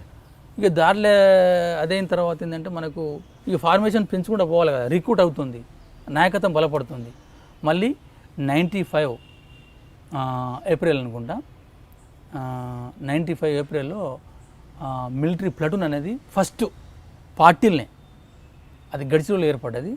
దాంట్లో నేను సెక్షన్ కమాండర్గా, అంటే దళ కమాండర్ కానీ అక్కడ 3 దళాలు ఉంటాయి అన్నట్టు ఒక ప్లాటూన్లో, పెద్ద ఫార్మేషన్ అది. సెక్షన్ కమాండర్గా నన్ను ఎన్నుకోవడం జరిగింది. 99లో నేను ఇక్కడ ఫస్ట్ ప్లాటూన్కు కమాండర్ అయినా. అప్పుడే మాన్పూర్ సంబంధించిన దాడి జరిగింది. ఆ దాడిలో మీరు దాంట్లో మనకేంటంటే 23 వెపన్స్ స్వాధీనమైన, 28 అనుకుంటా బహుశా. అయితే అక్కడేమో పోలీసులు సరెండర్ అయింది అందరూ. అంటే అది ఆ దాడి ఎలా జరిగిందంట, అంటే ముందు ప్లాన్డ్గా చేసుకున్నారు, అన్ఎక్స్పెక్టెడ్గా వాళ్ళు ఎదురైతే మీరు దాడి? అది కాదు. ఇప్పుడు 2 రకాల దాడులు ఉంటాయి. అంటే పోలీసులు చలనం ఉన్నప్పుడు చేసే దాడులు వేరు ఉంటాయి. వాళ్ళు సిట్టింగ్లో అంటే క్యాంపస్ వేసుకొని ఉన్న సంబంధించినవి అవి దాడులు వేరే ఉంటాయి. ఇప్పుడు మాన్పూర్ పోలీస్ స్టేషనే దాన్ని రెక్కి చేయడం జరిగిందంత వివరంగానే. రెక్కింగ్ చేసిన తర్వాత అది రేడ్ అంటే సర్ప్రైజ్ అటాక్ అన్నట్టు. సార్, మాన్పూర్ పోలీస్ స్టేషన్ మీద ఫస్ట్ దాడి అంటే రెక్కి వేస్ట్ చేశారా లేదా అన్ఎక్స్పెక్టెడ్గా చేయాల్సి వచ్చింది? అంటే దాడులకు సంబంధించిన 2 రకాలు ఉంటాయండి. ఒకటో అనుకోకుండా ఆపర్చునిటీగా అనుకోకుండా వచ్చినప్పుడు దాడి చేయడం ఒకటైతే, ప్లానింగ్తో చేయడం ఒకటి ఉంటుంది. అందుకోసము ఈ రేడ్స్ ఏవైనా కూడా చాలా మటుకు ప్లాన్తోనే ఉంటాయి. ఆంబుష్లు ఏవైతే ఉంటే దాంట్లో 2 రకాలు ఉంటాయి. ఆపర్చునిటీ, డెలిబరేట్ అంటేనో ప్లాన్తోని, ఆపర్చునిటీ అంటేనో అనుకోకుండా తారసపడిన అవకాశం వస్తే చేయడం. ఇప్పుడు ఈ స్టేషన్కి సంబంధించింది అనుకోకుండా చేయడం అనేది కొద్దిగా కష్టం. అనుకోని రెక్కీలు ఒకటి కాదు 10 సార్లు కూడా రెక్కీ చేసుకొని, 2 నెలలు కూడా రెక్కీ చేసుకొని. అసలు మాన్పూర్ మీద ఏ విధంగా రెక్కీ వేస్తారు? మాన్పూర్ సంబంధించింది ఏంటంటే మనకు కొద్దిగా వీక్ ఉందనేది. వీక్ అంటే ముఖ్యంగా మనం ఏం చూస్తామంటే ఫెన్సింగ్ వైర్ ఉందా లేదా, ఎంట్రన్స్ చాలా స్పీడ్గా మనం లోపలికి పోగలుగుతామా లేదా, ఇది మెయిన్. ఫస్ట్ సెంట్రీని మన కంట్రోల్ తెచ్చుకోగలుగుతామా లేదా, ఇది అనేది మనం చూసుకుంటామండి. అందుకేంటంటే మనం రోడ్డుపై పక్క ఊళ్ళో వ్యక్తుల్లాగా అట్లా మనం రెక్కి చేయడం జరిగింది. దాంట్లో అందరం చేయము, మెయిన్గా లీడర్షిప్ ఎవరైతే ఉంటారో వాళ్ళే చేయాలి. అందరూ పోతుందంటే అది ఎక్స్పోజ్ అవుతుంది. ఎక్స్పోజ్ అయిన తర్వాత మనం మళ్ళీ యాక్షన్ ఫెయిల్ అయితే లేకపోతే మనమైనా నష్టాలకు గురి కావచ్చు. అట్లా అది ఒక 10-15 రోజులు రెక్కీ చేయడం జరిగింది. రెక్కీ చేసిన తర్వాత మనం నైట్ అంటే 8 గంటల ప్రాంతాల్లో మనం వాళ్ళు తినే టైము, ఈ టైమే మనకు బాగుంటుందని చెప్పి అనుకొని అట్లా ఒక స్టాప్ పార్టీలు అంటే మెయిన్ రోడ్ కదా, జనగాం రాజనందగాం పోతుంది, అది అటొక బ్యాచ్ ఇటో బ్యాచ్ పెట్టి అట్లా మనం 3-4 బ్యాచ్లుగా ఎంట్రీ కావడం జరిగింది. అక్కడేం పోలీసులకి ఏం నష్టం జరగలేదు. పోలీసు వాళ్ళు చాలామంది కూడా లేకుండ్రి, అందరూ భోజనానికి వెళ్ళిపోయిండ్రు. మనకేంటంటే సెంట్రీ మనకు దొరికిండు. సెంట్రీ ద్వారా ఎస్ఐ ఎక్కడ ఉంటే పలానా రూమ్లో అని చెప్పిండు. ఎస్ఐ పట్టుకున్న ద్వారా ఆ ఉన్న పోలీసు వాళ్ళని సరెండర్ కమ్మంటే సరెండర్ అయిపోయిండు. అక్కడ ఏం ప్రాణ నష్టం ఏం మనకేం జరగలేదు. అక్కడ సురక్షితంగా వెపన్స్ మొత్తం మనం సీజింగ్ చేసుకొని రావడం జరిగింది. మొత్తం ఎన్ని వెపన్స్ తీసుకొచ్చారు? 28 అనుకుంటా, నాకు గుర్తుంది. తర్వాత ఏ విధంగా బయటకు వెళ్ళిపోయారు మీరు? మనం వచ్చే రూట్ మనకు ముఖ్యంగా గడిచిరోలి కదా, ఆ గడిచిరోలికి వెళ్ళి మనం వెళ్ళిపోవడం జరిగింది. నైటే ఇక నైట్ అంతా నిద్ర ఉండదు కాబట్టి ఎట్లుంటుంది, ముందే మనం ప్రిపరేషన్లో ఉంటాం కాబట్టి ఇక కొద్దిగా మనకు రెస్ట్ అనేది తక్కువ ఉంటుంది. ఇంకా నాయకత్వానికి ఇంకా బాగా ఉంటుంది, అంటే రెక్కిలు చేసుకోవడం, సప్లై చేసుకోవడము, మోటివేట్ చేసుకోవడము, నాయకత్వానికి చాలా ప్రెషర్ అనేది బాగుంటుంది. అట్లప్పుడు మనం సెక్షన్ కమాండర్లమే మనం. అయితే మనకు ఒక మొత్తం మనమే నిర్వహించినట్టే కాదు, నిర్వహించిన కమాండర్స్ వేరే ఉన్నారు, మనకు ఒక టీమ్గా మనం దాన్ని నిర్వహించడం జరిగింది. ఈ వెపన్స్ తీసుకొని వెళ్ళిన తర్వాత మీ పై వాళ్ళకి ఇన్ఫర్మేషన్ ఇచ్చారా లేదా? ఈ వెపన్స్ ఏదైనా స్వాధీనం చేసుకున్న ప్రతి వస్తువును మనం పై కమిటీ తెలియజేసుకోవాలి. ఎవరి దగ్గర వారు ఉంచుకోవడానికి మనకు ఆస్కారం లేదు, ఛాన్స్ లేదు. అందుకోసం ఏంటంటే మనం వెపన్స్ ఉంటాయి మన దగ్గరే ఉంటాయి, మనకేంటంటే మనకు పై కమిటీ వాళ్ళకి ఇన్ఫర్మేషన్ ఇచ్చిన తర్వాత వాళ్ళు ఎటు పంపాలో, ముఖ్యంగా ఎస్ఎంసీ ఎడ్జెట్స్ ఉంటారు కదా, సిఎంసీ కూడా వాళ్ళు కూడా ఎటు పంపాలో వాళ్ళు నిర్ణయిస్తే అటే పోతాయి. అంటే ఆ మెసేజ్ ఎన్ని రోజులు పడుతుంది వెళ్ళడానికి? పట్టవచ్చు, నెల పట్టవచ్చు, 2 నెలలు పట్టవచ్చు, 6 నెలలు పట్టవచ్చు, అంతే. ఏమంటే అక్కడున్న కమిటీ ఏంటంటే వాళ్ళకు స్వేచ్ఛ ఏంటంటే ప్రస్తుతం లేని దగ్గర పంపుకోవచ్చు, అయితే వాళ్ళవి కావవి, అది పై కమిటీ ఆర్డర్ ప్రకారమే పై కమిటీ నిర్ణయాల మేరకు అది మళ్ళీ డిస్ట్రిబ్యూట్ కావాలి. తాత్కాలికంగా అక్కడ కమిటీ ఏంటంటే ఒకరి దగ్గర 2-3 పెట్టలేం కదా, అట్లా మనం. ఓకే, మాన్పూర్ పిఎస్ మీద అటాక్ చేసిన తర్వాత ఆ వెపన్స్ అన్ని తీసుకువెళ్ళారు. ఇక్కడ పోలీసులు కూంబింగ్ వెంటనే స్టార్ట్ చేస్తారు కదా, మీకు కూంబింగ్ ఏమైనా ఎదురుపడలేదు? అప్పటికి పెద్ద కూంబింగ్ లేవండి, వాళ్ళకి కూడా ఉంటుంది కదా, ఎమ్మటే పోవడం ద్వారా మళ్ళీ ఏవో మైండ్స్ పెడతారు, బూబీ ట్రాఫిక్స్ పెడతారు, అవన్నీ ఉంటాయి కదా. అయితే తిరిగారు వాళ్ళ ఏరియా ప్రాంతాల్లో వాళ్ళు తిరిగారు. అయితే మనం కొద్దిగా మనం లోనికి వెళ్ళిపోయి మనం సురక్షిత ప్రాంతానికి వెళ్ళిపోవడం జరిగింది. ఓకే, దాని తర్వాత ఏం చేశారు? మాన్పూర్ తర్వాత మనకు అప్పుడు ఈ కోయ కమాండోలని మన కమాండోస్ అని C60 కమాండోస్ అని గడిచిలో ప్రత్యేకంగా నక్సలైట్ కోసం ఏర్పాటు చేయడం జరిగింది. అక్కడ ఏంటంటే అక్కడ ఒక ఆంబుజ్ చేయాలని పై కమిటీ తీర్మానం, దాని ప్రకారం మనం కండి ఆంబుజ్ చేయడం జరిగింది. అట్లాగా C60 కమాండర్తో సహా ఒక 5గురు చనిపోవడం జరిగింది. అక్కడ బాంబ్ బ్లాస్ట్ మొత్తం జీవంతా తునాతుంగలు అయిపోయింది. అక్కడ దగ్గర వెపన్స్ అంటే అవి అంటే ఇప్పుడు ఫంక్షన్ వ్యవస్థలు లేవు అవి, అయినా కూడా మనం సీజ్ చేసుకోవడం జరిగింది. అంటే బాంబ్ బ్లాస్ట్ ఏ విధంగా చేశారు? బాంబ్ బ్లాస్ట్ అంటే మనం ముందే అంటే వాళ్ళు వస్తారని ముందే తెలుసా? తెలుసు, అంటే వేరే ఊళ్ళోకి వస్తారని తెలిసి మనం ఒక 2 రోజుల ముందే తెలిసింది మాకు. ఏమంటే తెలిస్తే మైన్స్ నైట్ పోయి పెట్టడం జరుగుతుంది. ఆ నైట్ మైన్స్ పెట్టి కూర్చోవడం జరిగింది. అంటే మీకు ఊహించినట్లుగానే వాళ్ళ వెహికల్స్ వచ్చినాయి. ఫస్ట్ వెహికల్ని వేల్చడం జరిగింది.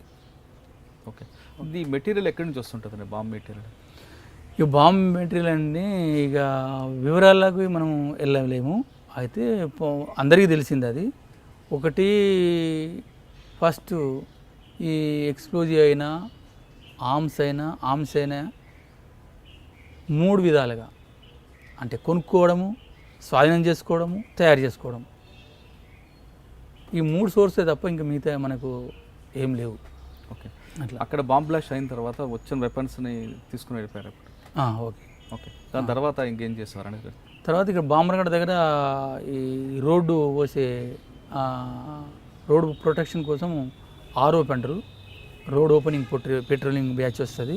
అట్లా అక్కడ ఆమోదు చేస్తే ఒక పోలీస్ అని చనిపోయాడు. అక్కడ 303 స్వాధీనం చేసుకోవడం జరిగింది.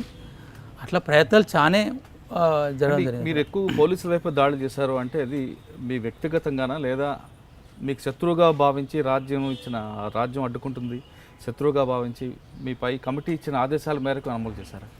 అంటే ఇక ముఖ్యంగా ఏంటంటే ఇప్పుడు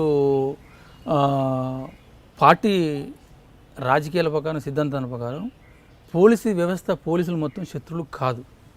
అంటే ఈ పాలక వర్గాల పార్టీలను, చట్టాలను రక్షణగా ఉంటున్నారు కదా, అందుకోసము ఈ పోలీసులు సంబంధించింది ఏదంటే వాళ్ళకి రక్షణ ఉంటుంది కాబట్టి, వాళ్ళ కాపలాదారులకు ఉంటుంది కాబట్టి, వాళ్ళ కాపలాదారులు ఉంటూ మన మీదకి దాడికి వస్తారు కాబట్టి దాంతోనే దాడి చేయడం ఒకటి.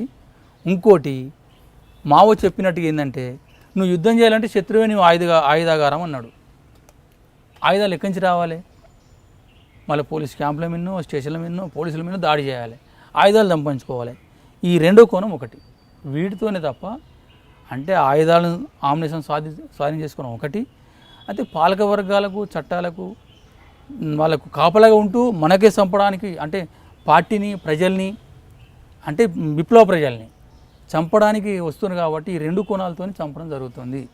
మిగతా వ్యక్తిగతంగా అయితే ఏమి ఉండదు. అంటే పార్టీ ఆదేశాల మేరకే మీరు చంపడం జరుగుతుంది. అక్కడ జరుగుతున్న ఎక్స్చేంజ్ ఆఫ్ ఫైర్లో వాళ్ళ వైపు అవ్వచ్చు, మీ వైపు అవ్వచ్చు, కానీ మీ వైపు నష్టం ఎక్కడ జరిగింది? ఇప్పుడు జారగట్ అంటారు దాన్ని, దౌడాయి కూడా, ఆ 2 ప్రాంతాల మధ్య కొంగర ఆంబుష్ అంటాం. అసలు ముఖ్యంగా కొంగర ఆంబుష్లో 28 మంది సిఆర్పిఎఫ్ వాళ్ళు చనిపోయినారు.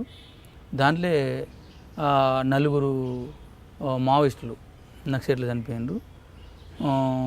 దాంట్లో ముఖ్యంగా మెయిన్గా బండు అని ప్లటూన్ కమాండరు, శంకర్ అని కంపెనీ డిప్యూటీ కమాండర్. అంటే ఆపరేషన్ మీరు కూడా ఉన్నారా? దాంట్లో మేము కూడా ఉన్నాం. ఎంతసేపు జరిగిందండి ఎక్స్చేంజ్? అది దగ్గర 4 గంటలు జరిగింది. 4 గంటల ఆపరేషను. అంటే ఏ విధంగా జరిగిందండి కొంగర ఆపరేషన్? అంటే సిఆర్పిఎఫ్ వాళ్ళదంటే రోడ్ ఓపెనింగ్ పెట్రోలింగ్ కోసం వస్తారు. వాళ్ళు ఒక దగ్గర డెన్ వేస్తారు. డెన్ వేసిన తర్వాత పోయేది ప్రజల ద్వారా మనకు తెలిసింది. దాంతో ఏంటంటే మనం ఆంబుజ్ చేయడం జరిగింది. అంటే ఒక 2 రోజుల ముందే ఇది డెలిబరేటే, ప్లానింగ్ చేసుకొని ఎక్కడెక్కడ ఎవరైనా మొత్తం మనం ప్లానింగ్లో భాగంగా దాని సైట్ ఎంచుకోవడం జరిగింది, రిహార్సల్ చేయడం జరిగింది. అట్లా పోలీసులు రావడమే, ఫైరింగ్ చేయడం, వాళ్ళను చిన్నగా ఎన్సర్కిల్మెంట్ చేసి చంపడం జరిగింది. అంటే ఆ ఎక్స్చేంజ్ ఆఫ్ ఫైర్లో మీ వైపు కూడా 4 ఉన్నారు. కానీ మీకు అక్కడ మీరు ఎంతసేపు ఉన్నారు? ఫ్రంట్కే ఉన్నారా? మనము 4 గంటలు అక్కడ ఉండడం జరిగింది. 4 గంటల తర్వాత మనం శవాల్ని, గాయపడ్డారు 3-4, వాళ్ళని కూడా తీసుకుని పోవడం జరిగింది. ఓకే, పోలీసులు మాత్రం పూర్తిగా చనిపోలే. 28 మంది చనిపోయి మిగతా వాళ్ళు ఒక బ్యాచ్. మీరు ఆయుధాలు స్వాధీనం చేసుకున్నారు? అక్కడ ఆయుధాలు స్వాధీనం చేసుకున్నాం. కానీ ఇవి కాకుండా ఇంకా వేరే నష్టం ఏం జరిగిందా మీకు? ఇది కాకుండా అంటే చాలా నష్టాలు జరుగుతున్నాయి వేరే మీ సమక్షంలో. మా సమక్షంలో అనుకున్నప్పుడు ఏంటంటే ఇక్కడ వర్చా ఆంబుషన్ ఒకటి ఉంది. అది బహుశా ఎలక్షన్ మూమెంట్లో అక్కడ అంటే వర్చకు దగ్గరనే అక్కడ ఒక 3 పోలీసులు చనిపోయారు. అది సిఆర్పిఎఫ్ కాదు, డిస్ట్రిక్ట్ పోలీస్ వాళ్ళే, అక్కడ చెత్తిగడ పోలీస్ వాళ్ళు. అక్కడ company commander, deputy commander Tirupati అని చనిపోయిండు.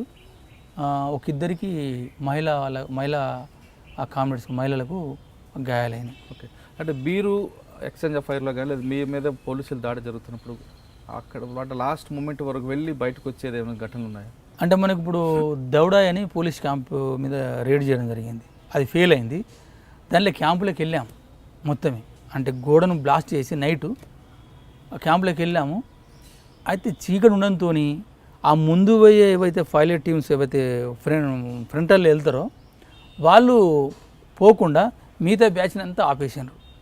ఫైరింగ్ బాగా జరుగుతుంది. ప్లేయింగ్ మైన్స్ అని, రాకెట్స్ అని అంటే నక్సలైట్ల వైపు నుంచి మా వైపు నుంచి చేస్తూ ఉన్నారు. అది దగ్గర గంట అయిపోయింది.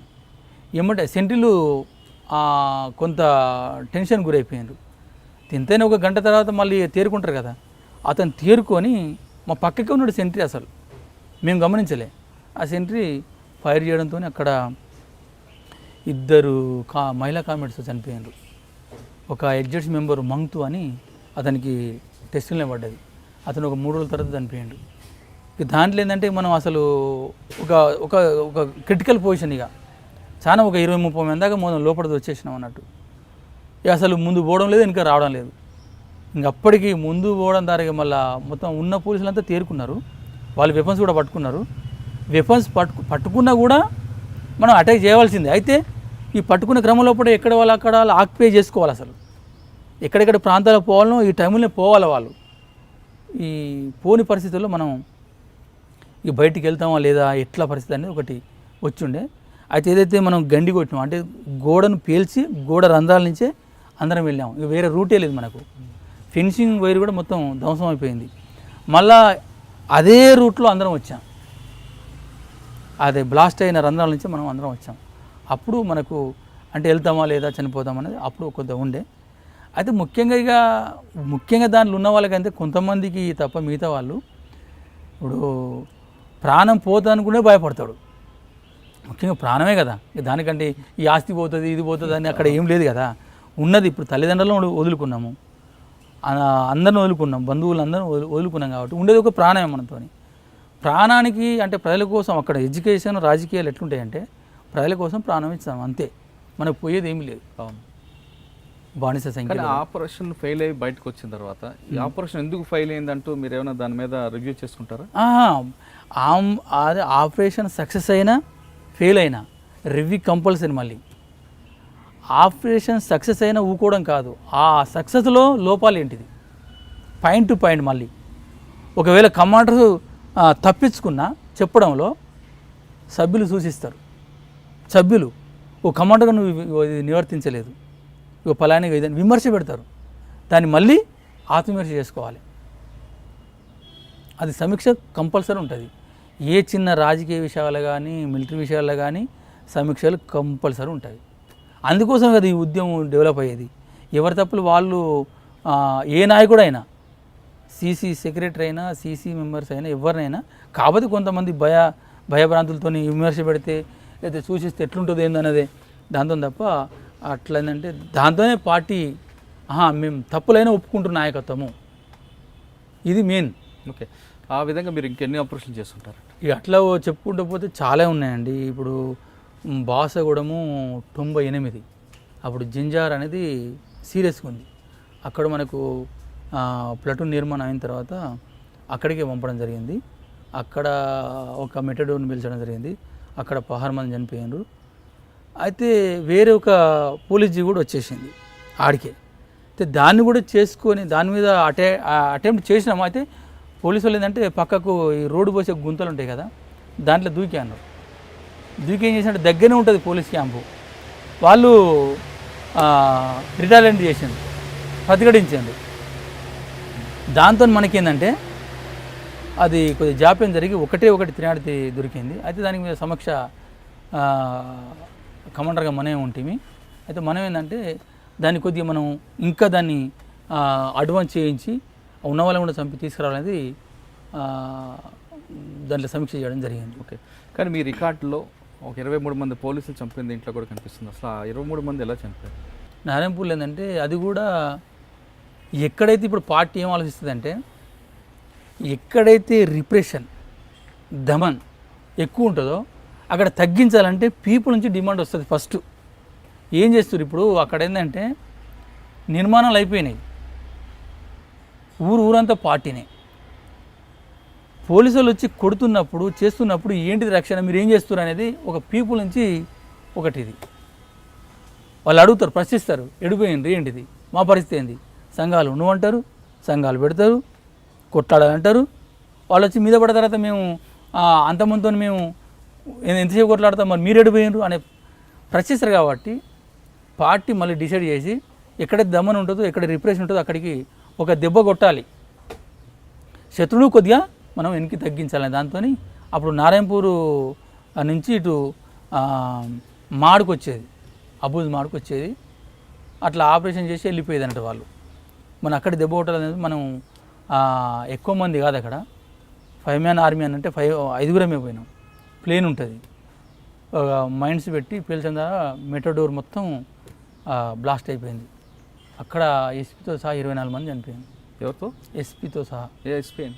ఎస్పీ నారాయణపూర్ ఎస్పీ చనిపోవడం జరిగింది. పోయి అప్పుడేం వెపన్స్ అంటే మేము పెద్ద వెపన్స్ ఏం తీసుకోవాలి, సివిల్గానే ఉంటుంది. పోయినాం, చూసేసరికి సివిల్లే ఉన్నారు.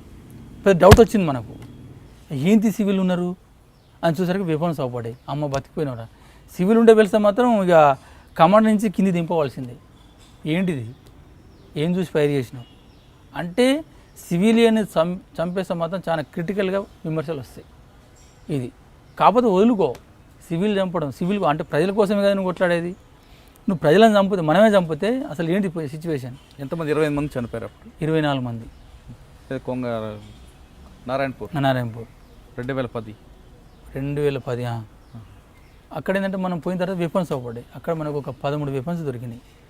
అది ఎంతమంది ముగ్గురమే, ఒక ఇటు అటు సెంట్రీ ఉంటారు, ముగ్గురే పోయి ఆ 13 వెపన్స్ మొత్తం తిరిగి పట్టుకొని వచ్చారు. ఇంకా తీసుకొచ్చేది ఉండే, ఇక దగ్గరే కాబట్టి సివిల్ ఉన్నాం మనము. మళ్ళీ మనం ఒక దగ్గర ఒక 5 కిలోమీటర్లు నడిచిపోవాలి ప్లేన్లోనే. అందుకోసం మనం తొందరనే వెళ్ళి వచ్చినాం అన్నట్టు. ఓకే, మీరు ఊర్లో ఉన్న పరిస్థితులు తట్టుకోలేక అక్కడున్న ఇబ్బందులను చూసి అక్కడ అమ్మాయిలను వేధించడాలు అని చూసుకొని ఏదో చేయాలనే ఉద్దేశంతో మీరు అడుగుబడి పెట్టారు. అంటే అక్కడ మహిళలకి అడవిలో, ఉద్యమంలో, పార్టీలో కానీ మహిళల పట్ల ఏ విధంగా గౌరవం ఉంటుంది? ముఖ్యంగా అక్కడ ఏంటంటే తెగ పెత్తందాలది ఎక్కువ ఉంటుంది, తెగ పెద్ద మనుషులది ఒకటైతే. ఈ సంస్కృతి పరంగా అంటే రీతి రివాజ్ అంటారు కదా, వాళ్ళని మేనరికాని ఇవ్వడం అనే మేనరికా ఉంటుంది కదా, ఇప్పుడు మనకు కూడా ఉంది అక్కడక్కడ. అది ఇప్పుడు ప్రేమించుకోవడాలు, లవర్స్, ఇవి గర్ల్ ఫ్రెండ్స్, బాయ్ ఫ్రెండ్స్, ఇది ఎక్కువ అయిపోయింది ఇక్కడ. అక్కడ ఉంటాయి కానీ అది చాలా తక్కువ. వీళ్ళకు కూడా కొంత ఇష్టమైన వాళ్ళు ఉంటారు. అయితే ఒక తరతరాల నుండి వచ్చే ఒక ఆచారం ఏంటంటే మేనరికానికి ఇవ్వాలి, వాడు ఎట్లని ఉండని, నా రక్తం కాబట్టి మా రక్త సంబంధాలకి ఇవ్వాలనేది తల్లిదండ్రుల ఒక ఇది. వీళ్ళకి నచ్చది, జబర్దస్త్గా వీళ్ళు పెళ్ళిళ్ళు చేస్తారు అన్నట్టు.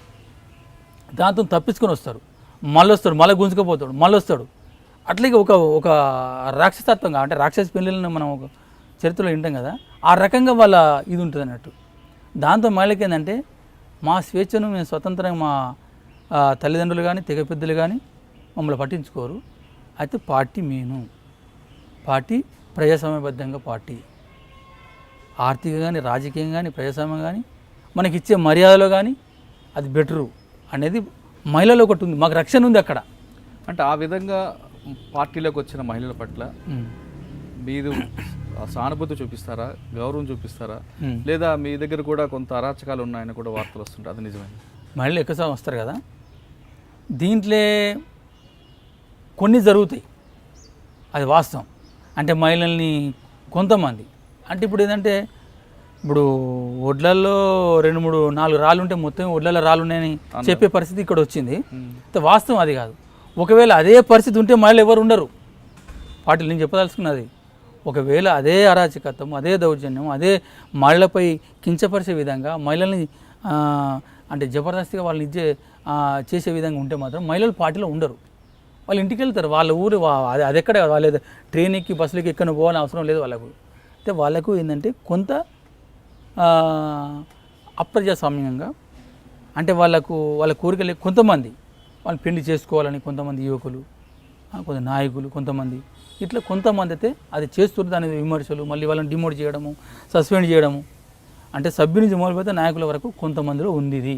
కానీ పార్టీలో ఉన్న కమెంటర్లు కానీ లేదా పార్టీలో ఉన్న సభ్యులు ఇద్దరు ఇష్టపడి ప్రేమించుకున్నామని పార్టీ ముందు కానీ పెడితే పార్టీ యాక్సెప్ట్ చేస్తుంటారు. దీంట్లో రెండండి. ఒకటేంటంటే మనం మనకు పెళ్లి చేయడం అని మన స్వతంత్రంగా ప్రజాస్వామ్యబద్ధంగా నాకు పెళ్లి అవసరం ఉంది చేయండి అని చెప్పడము ఫస్ట్. అదే కమిట్మెంట్, అదే పార్టీకి సంబంధించిన ఒక మంచి లైన్ అన్నట్టు. అది అమ్మాయిలైనా అబ్బాయిలైనా నాకు పెళ్లి కావాలి, నాకు పెళ్లి చేయాలని చెప్పడం అనేది ఒకటి.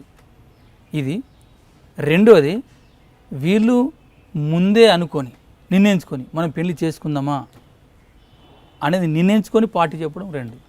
ముఖ్యంగా 2 పద్ధతులు నడుస్తుంది. మీరు పార్టీలో వివాహం చేసుకోవాలంటే 2 పద్ధతులు చెప్తున్నారు. అసలు మీ వివాహం, మా వివాహం సంబంధించింది నాకు ఇక్కడ 18 అనుకుంటా, నాకు ఇక్కడ మ్యారేజ్ అయింది ఆల్రెడీ. అయితే ఆ మ్యారేజ్ అయిన తర్వాత కొద్ది రోజులకు మనం పార్టీలు లింక్కి వెళ్ళిపోయినాం. ఇక నువ్వు చెప్పిన ముందు స్టోరీ ఉంది కదా, ఇక దాంతో పాపం ఆమె ఇంటికాడ ఉండడము, బయట పడుకోవడం, ఇట్లా నిర్బంధం రావడము, దాంతో నేను వెళ్ళిపోయిన తర్వాత నేను 94లో మరి మా ఆవిడని తీసుకొస్తారా లేదా అనే పార్టీ ముందు పెట్టిన, లేకపోతే పెళ్లి చేస్తారా ఏదో ఒకటి. అంటే పార్టీ చెప్పిందంటే నువ్వు ఆమె వస్తుందా రాదా తెలుసుకోకుండా నీకు పార్టీ చేయడం, పెళ్లి చేయడం పార్టీ సిద్ధాంతాల వ్యతిరేకంగా ఉంటుంది. ముందు ఆమె వస్తుందా రాదా తెలుసుకోవాలి ఫస్ట్. అంటే సార్ తెలుసుకోండి, ఒకవేళ వస్తేనో నేను ఓకే పార్టీలో మంచిదే, ఒకవేళ రాకపోతే మాత్రం నేను డైవర్షన్ చేస్తాను, విడాకులు ఇస్తా అని చెప్పిన. అయితే 2 సార్లు ఇంటికి లెటర్ పంపిన, వేరే ఛానల్ ద్వారా. అవి ఎట్లా వచ్చింది మనకు తెలియదు, వేరేవి. సరే ఆమె నుంచి మనకేం రాలే. 94లో మనం డిసైడ్ అయినాము పెళ్ళికి సంబంధించింది. మనం ఎవరు కోరుకోలే, పార్టీ చెప్పుకున్నాం. మనం ఫస్ట్ పద్ధతి మనం ఆలోచించింది, సరే చూస్తాము నువ్వు అనుకున్నప్పుడే కాదు అంటే వీళ్ళు కూడా మరి మనకు అనుకూలమైన క్యాడర్ కానీ లేకపోతే వ్యక్తులు దొరకాలి కదా, అట్లా చూస్తామని చెప్పింది. ఇంత ఈలోపే 95 వరకు నేను లెటర్స్ 2 పంపిన. సరే ఆమె రావడానికి సిద్ధంగా లేదని తెలిసింది వేరే మన ఆర్గనైజర్ ద్వారా. సరే మరి రావడానికి సిద్ధంగా లేదని తెలిసింది, మరి పెళ్లి చేయని చెప్పిన. అప్పటికి ఏంటంటే మా ఆవిడ నేను పలానా వ్యక్తిని పెళ్లి చేసుకుంటా అని చెప్పిందట పార్టీకి, పలానా వ్యక్తిని. సరే ఆమె ఎట్లా చెప్పింది, నేను పార్టీకి చెప్పిన. అట్లా మామూలు అంటే ఈమె దేవి, ఇప్పుడు అక్కడ రంతగా దేవిగా పేరుంది, ఇక్కడ వట్టి అడిమే. ఇక్కడ మన ఇప్పుడు సుక్మా జిల్లా కిస్టారం పిఎస్ పొట్టుంపల్లి అని విలేజ్. ఇక ఆమె చెప్పడంతో మాకు 96లో మ్యారేజ్ చేయడం జరిగింది. ఇది ఒక పద్ధతి అన్నట్టు. ఇక రెండో పద్ధతి అనుకోని, అంటే వాళ్ళు ముందు నిర్ణయించుకొని పార్టీకి లెటర్ రాయడం. కానీ బయట వార్తలు కొన్ని వస్తుంటాయి, పార్టీలో కొంతమంది మహిళల పట్ల లైంగిక దాడులు చేస్తుంటారు, లైంగిక వేధింపులకు గురవుతుంటారని. అది ఎంతవరకు వాస్తవం అంటారు? నేను చెప్పాను కదా, ఇప్పుడు పెళ్లి కోసం ప్రయత్నాలు చేయడంలో భాగంగా కొన్ని జరుగుతాయి. అవి ఆ లైంగిక వేధింపులా లేకపోతే పెళ్లి సంబంధించిన సమస్యలు మనం పెళ్లి చేసుకున్నాం అని చెప్పి ఒకరిద్దరు అట్లా లైంగిక వేధింపులు అట్లా చూసుకో ఒక 30 మందిలో ఒకడు అనుకోండి, అవి జరుగుతాయి. కానీ ఆ 30 మందిలో చేసిన వ్యక్తి చేసిన తప్పుని పార్టీ మొత్తానికి చెడ్డ పేరు వస్తున్నది. అది మాత్రం వాస్తవమే. కానీ మొత్తం అంటే ఇప్పుడు మీరు చెప్పినట్టుగా బయట ప్రచారం అయినట్టుగా అది మాత్రం వాస్తవం కాదు. ఓకే, మీరు గ్రామంలో జరిగిన అమ్మాయిల మీద దాడులు జరగడం కానీ లేదా మీరు చెప్తున్న పోలీస్ స్టేషన్ తీసుకెళ్ళి చిత్రహింస పెట్టడం, అక్కడ అనుకున్న ఘటనల వల్ల మీరు అడవి బాట పెట్టారు. అక్కడ వెళ్ళిన తర్వాత ప్రజాస్వామ్యం ఉందనుకుంటున్నారా పార్టీలో? అక్కడ సంబంధించింది అనుకుంటే పార్టీలో మాత్రము ప్రజాస్వామ్యం సంబంధించింది ఉంది. ఒక 95% ప్రజాస్వామ్యం ఉంది. అంటే మీ అభిప్రాయం వ్యక్తం చేసుకునే హక్కు ఉందా, లేదా వాళ్ళు చెప్పిందే మీరు విని చేయాల్సి ఉందా? అంటే ప్రజాస్వామ్యబద్ధంగానే ఉంటుంది. అయితే కొన్ని విషయాల్లో కొంతమంది లీడర్స్ ద్వారా ఒక 5% బ్యూరోక్రసీగా ఉండడం ద్వారా కొద్దిగా ప్రజాస్వామ్యం దెబ్బతింటుంది. కానీ అక్కడ కూడా అగ్రవర్ణాల యొక్క పెత్తనం ఎక్కువ కనిపిస్తుంటుంది, వినిపిస్తుంటుంది అంటారు, వాస్తవం అంటారు. అగ్రవర్ణాలని లేకపోతే ఇదైతే కాదు, అది వాస్తవం కాదు. ఎందుకంటే ఇప్పుడు అక్కడ లోకల్ వాళ్ళు కూడా స్టేట్ కమిటీ స్థాయికి వచ్చారు. లోకల్ వాళ్ళు కూడా స్టేట్ కమిటీ స్థాయికి వచ్చారు. అట్లేదంటే వాళ్ళదే అని కాదు. కాకపోతే అంటే ఎడ్యుకేషన్ పర్సన్గా వాళ్ళు ఇక్కడ చదువుకున్నారు కాబట్టి ఆ ఎడ్యుకేషన్ పర్సన్స్ లీడర్షిప్కి వచ్చేసారు. అది కాదు, ఇప్పుడు మనమే ఉంటే కుదరదని చెప్పి పార్టీ ప్రత్యేకంగా కేంద్రీకరించి లోకల్ క్యాడర్ను ఇప్పుడు ఎడ్యుకేటివ్ కూడా చేస్తున్నది. కానీ బస్తారు చెప్తున్న ఛత్తీస్గఢ్, గడ్చిరోలి, నారాయణపూర్, అబుజ్ మండలంలో ఉన్న దళాల్లో ఎక్కువగా తెలుగువారి పెత్తనం ఎక్కువ ఉంటుంది, దాంతో ఒక అసంతృప్తి వచ్చిందన్న వార్తలు వస్తుంటాయి. అదైతే వాస్తవం కాదండి. అది సెంట్రల్ కమిటీ కానీ లేదా స్టేట్ కమిటీలో కూడా ఎక్కువ తెలుగువారు ఉంటారు, వాళ్ళు లీడ్లే ఎక్కువ చేస్తుంటారు. తెలుగువారు ఉంటారనేది వాస్తవం, అది కరెక్టే. కానీ ఇప్పుడు నాయకత్వం ఊహించినప్పుడు ఇప్పుడు నడపాలి కదా. కానీ బ్యూరోక్రసీగానో లేకపోతే మొత్తమే మాదే నడవాలన్న పద్ధతి అయితే కాదు. అక్కడ నాయకులు ఎవరైతే ఉంటారో వాళ్ళే నడుస్తుంది. ఆయన కోయ అతడే కావచ్చు, బంగాళీ అతడే కావచ్చు, తెలుగు అతడే కావచ్చు, ఇంకా బీహార్ జార్ఖండ్ అతడే కావచ్చు, ఎవడైనా కావచ్చు. అతని నాయకులు ఏవైతే ఉన్నారో వాళ్ళ ఆర్డర్ పాటించాలి కదా. తెలుగు వాళ్ళదే మొత్తము అనేది అది అయితే వాస్తవం కాదు. అది మీ వివాహం అడవిలోనే జరిగిందంట. ఓకే, అడవిలో ఏ విధంగా జరిగింది? అప్పుడు అంటే జనరల్గా వివాహం అంటే అదొక భోజనాలు, అదొక తంతు ఉంటుందా? అక్కడ అదే విధంగా తంతు జరుగుతుందా లేదా? పెళ్ళి ఫిక్స్ అయిన తర్వాత మనకు ఒక ప్లేస్ ఎంచుకుంటాము. ముఖ్యంగా ప్రొటెక్షన్, మన రక్షణ చూసుకుంటాము. పీపుల్ సంబంధించిన అక్కడ ప్లేస్ చూసుకొని మనం ఏంటంటే పీపుల్ వచ్చిన తర్వాత ఎదురుగా మనం నిలబడతాము. తుపాకులు మార్చుకోవడము అంటే కొంత దగ్గర దండలేసి దండలు కూడా మార్పిస్తారు. దండలు అవసరం లేదు, అట్లా కొద్దిగా చర్చ నడుస్తుంది. తుపాకులు మొత్తం మార్చుకొని ప్రతీక చేస్తాం. ముఖ్యంగా మా పెళ్లి సంబంధించింది, మేము ప్రజల కోసం కొట్లాడతాం, ప్రజల కోసం మరణిస్తాం సత్యంత వరకు అనేది ఒక ప్రతిజ్ఞ పార్టీ వైపు నుంచి ఉంటుంది. దానికి ఎవరో ఒక పెద్ద అంటే దానికి సంబంధించిన అప్పుడున్న ఒక దాని ప్రోటోకాల్ సంబంధించిన ఒక మెంబరు దాన్ని ఇదంతా నడిపిస్తాడు. ఇది అంతవరకు కదా పెళ్ళి. ఓకే, ఇంకా మీ పెళ్లి వ్యవహారం పక్కన పెడితే ఛత్తీస్గఢ్ ఆ ప్రాంతం అంతా ఎక్కువ రగిలిపోతుంటుంది, ఇప్పుడు కూడా అది రగులుతూనే ఉంది. అంటే అక్కడ గతంలో సల్వార్ జుడం అన్న ఒక వ్యవస్థ రావడం గవర్నమెంట్ వైపు నుంచి ఆ దళం ఉండడానికి అడ్డుకోవడానిక లేదా మీ వైపు నుంచా? ఎందుకు అసలు ఛత్తీస్గఢ్ ఎప్పుడు రగిలిపోతుంటారు? అది ఇప్పుడు అక్కడున్న ఉద్యమం సంబంధించింది చూసుకున్నప్పుడు ఏంటంటే ఇప్పుడు గనులకు సంబంధించింది మనకు ముఖ్యంగా మధ్యప్రదేశ్ అంటే ఛత్తీస్గఢ్లో, ఒడిశాలో, బీహార్ జార్ఖండ్లో ఇవి గనులు అనేది ఇప్పుడు ప్రజల పాదాల కింద అవి దాగి ఉన్నాయి. వాటిని వెలికి తీయాలంటే విప్లవ ప్రజలు, నక్సలైట్లు, మావోయిస్టులు ఇప్పుడు వీళ్ళు అడ్డొస్తున్నారు. దీన్ని ఛేదించాలంటే ఎట్లా అనేది ప్రభుత్వం అంటే మాకున్నప్పుడు రాజకీయ అవగాహన ప్రకారం మేము చెప్తున్నది ఇప్పటికి కూడా. అదే వెలికి తీయాలంటే వీళ్ళు అడ్డొస్తారు కాబట్టి ఏంటి చేసేది? అక్కడ పెత్తందారుల పెత్తనం అంతా పడిపోయింది. అంటే ఏదైతే చట్టాలకు సంబంధించిన అంటే పరిపాలన వ్యవస్థ అనేది స్తంభించిపోయింది. దీన్ని ఎట్లా బ్రేక్ చేయాలి అనుకున్నప్పుడు ఫస్ట్ 90లో ఒక జంజాగర్ అనేది ఒక అభియాన్ తీసుకొచ్చి తర్వాత ఏంటంటే ఈ జంజాలన్నీ ప్రజలు ఓడించారు. తర్వాత 2006 జూన్లో సలవాజుడం అనేది మహేంద్ర కర్మ ఎమ్మెల్యే, ఆడు ఆదివాసే, ఆడు అంటే ఒక భూస్వామ్యం సంబంధించిన ఫ్యూడల్ వ్యవస్థ నుంచి పుట్టిన అతనేం చేసిండంటే ఇక మనకు వేరే కొనల తనకు కొంత డబ్బు అందింది వేరే పెట్టుబడిదారి వాళ్ళ ద్వారా. అట్లా సలజుడం అనేది తను స్టార్ట్ చేసిండు అంటే ప్రభుత్వ మద్దతుతోనే అనేది పార్టీ విశ్లేషణ. వాడేం చేసిండంటే అక్కడ అంటే ఇన్ని రోజులు పార్టీతోని ప్రజలతోని దెబ్బలు తిన్న పటేళ్ళు కానీ, సర్పంచులు కానీ, వాళ్ళ కొడుకులు కానీ, కొద్దిగా గుండా సెక్షన్ కానీ వీళ్ళందరినీ ఏకం చేసిండు, కొద్దిగా డబ్బు ఇచ్చిండు. వాళ్ళ ద్వారా ఒక్కొక్క ఊరి మీద దాడి చేసిండు. మళ్ళీ వాళ్ళని పట్టుకొని వాళ్ళతోని ఊరు పీపుల్తోని మళ్ళీ వేరే మీద దాడి చేయడం, గుడిసెలని కాలబెట్టడం మా కళ్ళారా చూసిన నేను. సలవజుడం అంటే శాంతి యాత్ర అని అర్థం. శాంతి యాత్ర కదా, విధ్వంస యాత్ర అసలు అది. దాంతో ఎక్కడికక్కడ మొత్తము ముందు ఇక్కడ బీజపూర్లో కరికేలి, కుట్రు అనే పోలీస్ స్టేషన్లు ఇటు స్టార్ట్ అయిపోయింది. అది చిన్న చిన్న మొత్తం బస్తర్ అంటే ముఖ్యంగా దక్షిణ పార్టు, పశ్చిమ బస్తారు, దక్షిణ బస్తారు, బీజపూర్, దంతెవాడ ఈ పాటలు మొత్తం అది విడిపోయి చంపే వాళ్ళని చంపడము, గుడిసెలు ఎక్కువగా గుడిసెలే కదా అవి గాలబెట్టడము, ఇల్లు గాలబెట్టడం. కానీ మీరు అప్పుడు అడ్డుకోవడం ప్రయత్నించలేదా? చాలా అడ్డుకున్నారు, ప్రజలు అడ్డుకున్నారు.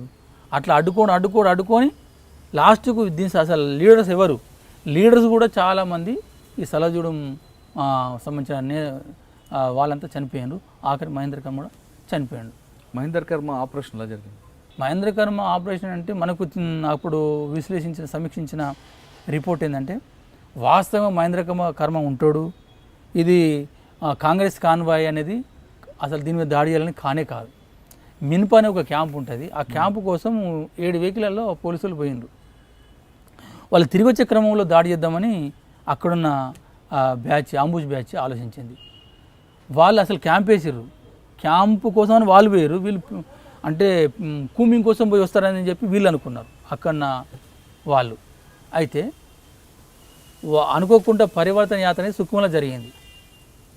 అది సమాచారం లోకల్ పీపుల్ ద్వారా తెలిసింది. అది వీళ్ళకు అంబుష్ వాళ్ళకి అయితే ఏదో ఒకటి. కానీ ఇప్పుడు వీళ్ళైతే ఈ పరివర్తన యాత్ర కోసం ప్రొటెక్షన్ పోయిన పోలీసులు అయితే వస్తారు కదా, నాయకులను కూడా కాదు, అప్పటికి కూడా నాయకులు హెలికాప్టర్లనే పోతారు, వీళ్ళు పోలీసులు వస్తారని చెప్పి ఊహించుకున్నారు.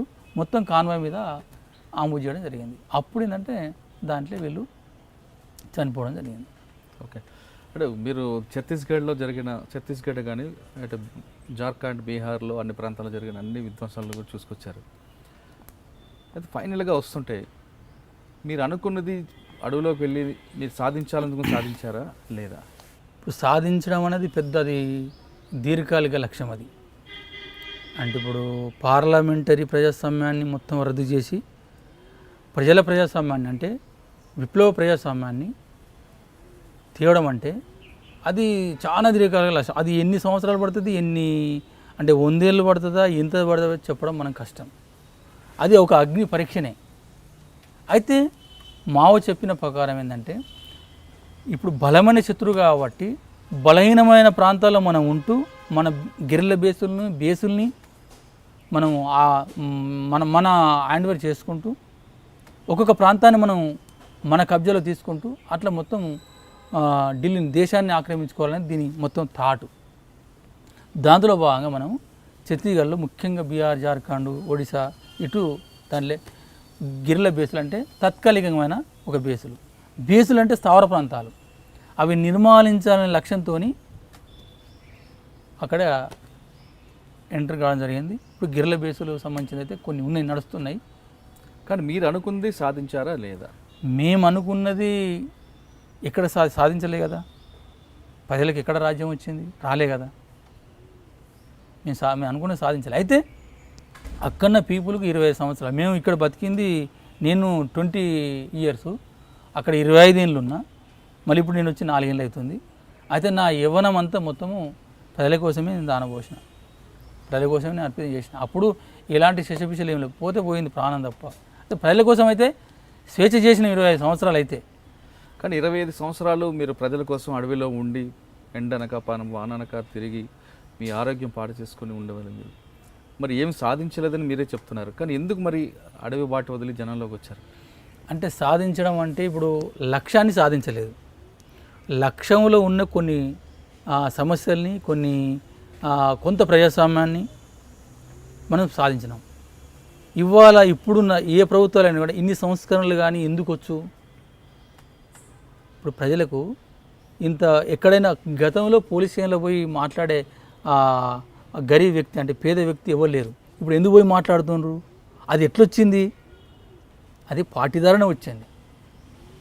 లక్ష్యం అంటే అది దీర్ఘకాలిక ప్రజాయుద్ధం. అది ఆ లక్ష్యాన్ని చేరడం చాలా సంవత్సరం ఎవరు చెప్పలేరు, ఏ సెక్రటరీ కానీ ఎవరు కూడా దాన్ని మనం ఊహించలేము.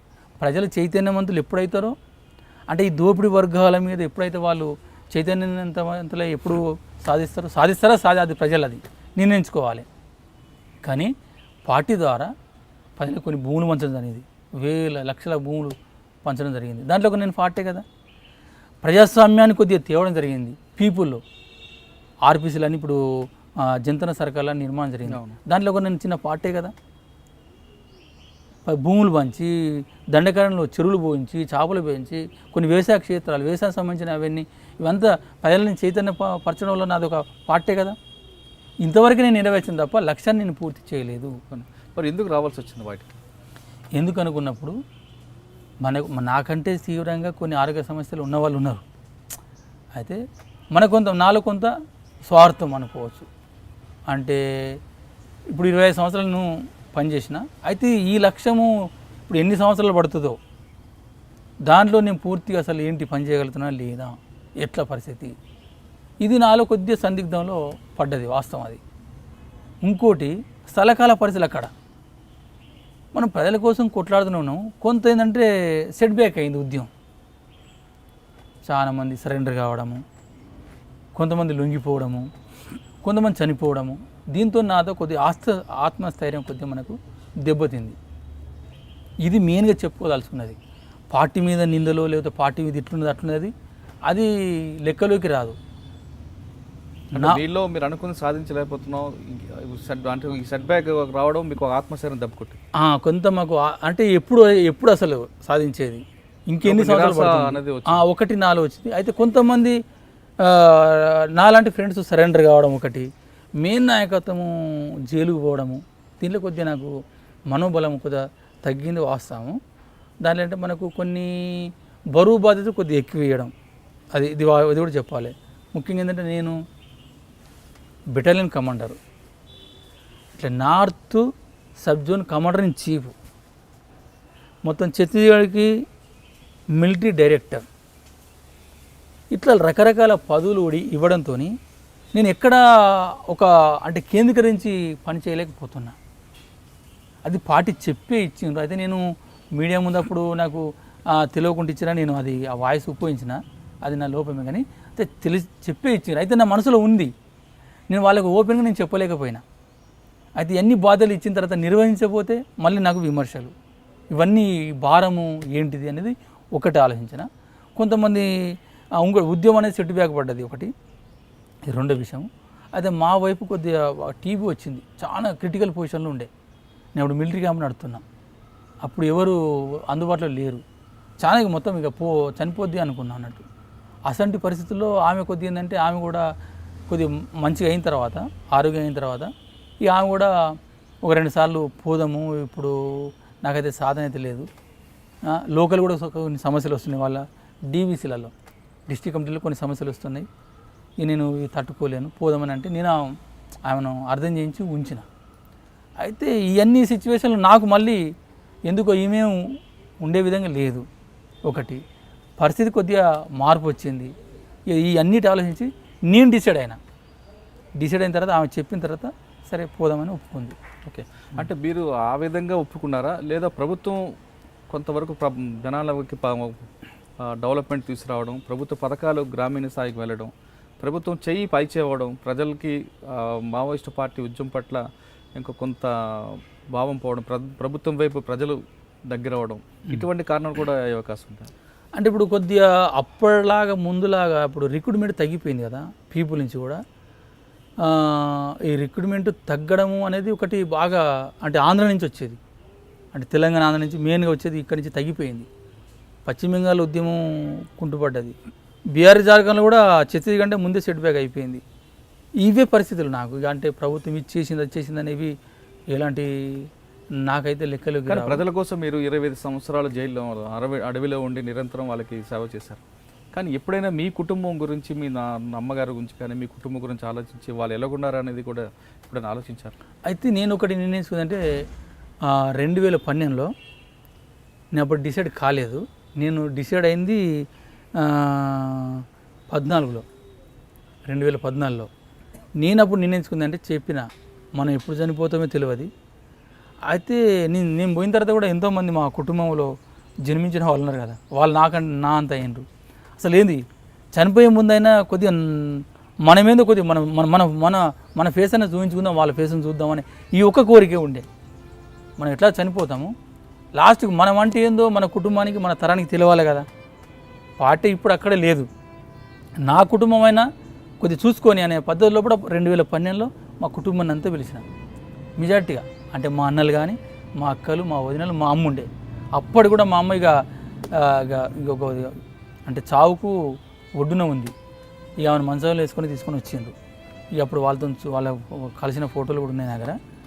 తీసుకొచ్చిన తర్వాత చూసుకున్నా. అప్పుడే నేను చెప్పిన వాళ్ళకు నా గురించి మాత్రం మీరు ఆలోచించకండి. అప్పుడు కూడా చెప్పిన, ఇక వాళ్ళు బోర్ అనుకుంటూ ఏడ్చుకుంటూ వెళ్ళిపోయాను. అప్పుడు కూడా కొద్దిగా నాకు కళ్ళకు నీళ్ళు గారినాయి అన్నట్టు. ఆ టైంలో అరే వీళ్ళ నుంచి విడిపోతున్నా కదా అంటే మనకు ఛాన్స్, నాయకత్వానికి మళ్ళీ ఎమ్మటేమిటి పిలుచుకోవడం ఛాన్స్ ఉండదు అసలు, ఇది లాస్ట్ కావచ్చు అనుకున్నాం అన్నట్టు. అంతే తప్ప మధ్యలో ఎప్పుడు మనం వాళ్ళని చూడాలి. ఫస్ట్ టైం మీరు కుటుంబం కోసం కన్నీరు పెట్టారు. ఓకే, కానీ అదే టైంలో మావోయిస్ట్ పార్టీ ఛత్తీస్గఢ్లో పూర్తిగా వాష్అవుట్ చేస్తామంటూ ఒక ఐజీ డాక్టర్ కల్లూరి అని ఒక ఆయన వ్యక్తి ఉండారు. అతను ఇన్ఫర్మేషన్, అతని వర్క్ ఏ విధంగా ఉండేది? అతని వర్క్ సంబంధించి అయితే కొద్దిగా మిగతా ఐజీలకంతా కొంత పర్ఫెక్ట్గానే కొద్దిగా అంటే ఇన్ఫర్మేషన్ మీద కేంద్రీకరించడము, బలగాల్ని కొద్దిగా మోటివేట్ చేయడము అనేది ఎక్కువ కేంద్రీకరిస్తుండే అతను ఆ సారు. సరే, ఇక మిగతా వాళ్ళతో పోల్చుకుంటే కొద్దిగా నయమే. ఓకే, ఛత్తీస్గఢ్ తర్వాత నుంచి మీరు ఇక్కడ ఆంధ్రప్రదేశ్లో ఒక మంత్రి గారి సమక్షంలో మీరు సరెండర్ అయ్యారు. ఇక్కడ సరెండర్ అవ్వడానికి కారణం ఏమనుకుంటున్నారు? అంటే మనకు ఇక్కడ అంటే మనము ఈ పేపర్స్ న్యూస్ ఎక్కువ చూస్తాం మనం. అంటే మనకేంటంటే ఫస్ట్లో ఒకటి ఆందోళన ఉండే, మనం ఇక్కడ ఎన్ని గట్లయితే చేసినామో, ఎన్ని కేసులు అయితే ఉన్నాయో అవన్నీ పెడతారు, మళ్ళీ మనల్ని ఇబ్బంది చేస్తారు అనేది ఒకటి బాగుండే. అయితే ఇక్కడ కూడా కొద్దిగా పోలీసు వాళ్ళే కాకుండా గుండాలతోని వాళ్ళతో కూడా మన దాడులు చేయిస్తారు అనేది ఇది బాగుండే ఫస్ట్ ఆడున్నప్పుడు. అయితే మనకు పేపర్ నుంచి వస్తాయి కదా, అంటే తెలుగు కటింగ్స్ మనం ఇక్కడి నుంచి పంపిస్తారు అన్నట్టు. వాడు చూస్తున్నప్పుడు అంటే మనకు కొద్దిగా రివార్డ్ సంబంధించిన రిపోర్ట్ కానీ, సరెండర్ అయిన వాళ్ళకి సంబంధించిన అవి కానీ వచ్చినప్పుడు మనకు ఛాన్సెస్ బాగుంది. అంటే మిగతా రాష్ట్రాల కంటే కేసులు కూడా ఏ ఒక్క కేసు కూడా మేము పెట్టాము, అది నేను ఉపయోగపడ్డది. కేసు పెట్టాము, మీకు ఉపాధి కోసము మేము కల్పిస్తాం అనేది ఈ రెండు గ్యారెంటీతోని రావడం జరిగింది. ఓకే, అంటే మీరు జనజీవన శ్రమంతలకు వస్తాను విషయాన్ని పార్టీ అధిష్టానం చెప్పినప్పుడు వాళ్ళు ఏ విధంగా రియాక్షన్ అయ్యారు? ముఖ్యంగా ఎట్లుంటుందని అంటే చెప్పడం ఒకటి, లెటర్ అనేది రాయడం ఒకటి, ఏం రాయకుండా రావడం ఒకటి. ముఖ్యంగా ఏంటంటే మనం చెప్పినా చెప్పకున్నా ఒక 3 విషయాలు ఏంటంటే డబ్బు మనీ తీసుకొని రావద్దు. ఇది నేను ఎక్కువ చెప్పాల్సుకుని చెప్తా. మనీ తీసుకొని రావద్దు. ఇంకోటి తుపాకులు ఎత్తుకొని రావద్దు.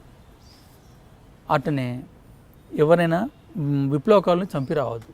ఈ 3 ముఖ్యమైన విషయాలు ఏవి కూడా చేయొద్దు. చేసినామనుకో మనం అంటే విప్లవ ద్రోహులమే. ఈ 3 కూడా ఎలాంటివి మేము చేయలేదు. మనం ఏంటంటే మేము వచ్చినప్పుడు ఒక 16 మంది ఉండే నాతోని. ఆ 16 మందికి లెటర్ రాసి వచ్చేసినాం మేము. వాళ్ళకి తెలియదు. ఒకవేళ చెప్తే ఏమందంటే 6 నెలల్లో ఏడాది అక్కడ ఉండవలసి వస్తుంది. ఇక మనకు ఉంటే ఏంటంటే మనం ఒక శిలాఫలకం లాగానే అక్కడ కూర్చోవాల్సి వస్తుంది, ఏం వర్క్ మనకు ఉండదు. ఇక ఇదంతా ఎందుకని చెప్పి మనం మా ఆవిడ ఏంటంటే ఇటు నేషనల్ పార్క్ ఇటు ఉంటుంది అన్నట్టు.